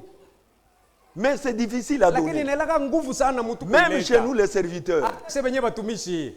Pour donner la dîme, c'est compliqué. Jua alipe chekumi ni shida Il kwake. faut que Dieu vous aide. Inaomba Mungu akusaidie. Parce que ça fait partie aussi de la parole de Dieu que nous devons Tunayo respecter. ni sehemu ya neno ya Mungu ambayo tunapaswa kuheshimia. Vous savez, Mnajua la dîme, chekumi c'est le 1/10 de ce que tu as. ni fungo ya 10 mubile unapata. Vous avez $1000. Uko na madola 1000. Dieu te demande de lui donner $100. Mungu anakuomba umpatie ko dola 100 tu. C'est rien. Ni hapana kitu. Mais les gens Lakini batu trouvent toujours difficile. mkono nguvu. Comment voulez-vous que Dieu vous bénisse? Sasa utapenda je Mungu akubariki? Quand tu donnes la dîme, Wakati unalipa chekumi yako, tu ne seras pas sauvé. hautaokoka La hapana. dîme, Chekumi c'est pour être béni. ni juu ya kubarikiwa. C'est pour être Ni béni. juu ya Vous kubarikiwa. qui voulez être béni. Wewe mwenye unapenda kubarikiwa. Mais le chemin est là. Njia yo hii. Dieu lui-même dit, Mungu mwenyewe anasema, éprouvez. mpime. Vous verrez si je n'ouvrirai pas les églises du Utaona ciel. kama sitafungua madirisha ya mbingu. C'est lui-même qui le dit. Ni yeye Mungu mwenyewe anasema, Mais les gens ne veulent pas. lakini watu hawapendi. Essayez d'abord. Pima kwanza. Ça fait partie de la parole. Nayo ni sehemu ya neno ya Mungu. Allons tous dans la paix du Seigneur. Bote twendeni msalama yake Bwana. On donne les rapports de l'école du dimanche. Batupatie ko ripoti ya shule ya Muyenga. Donc, Baada tutaimba na kutoka.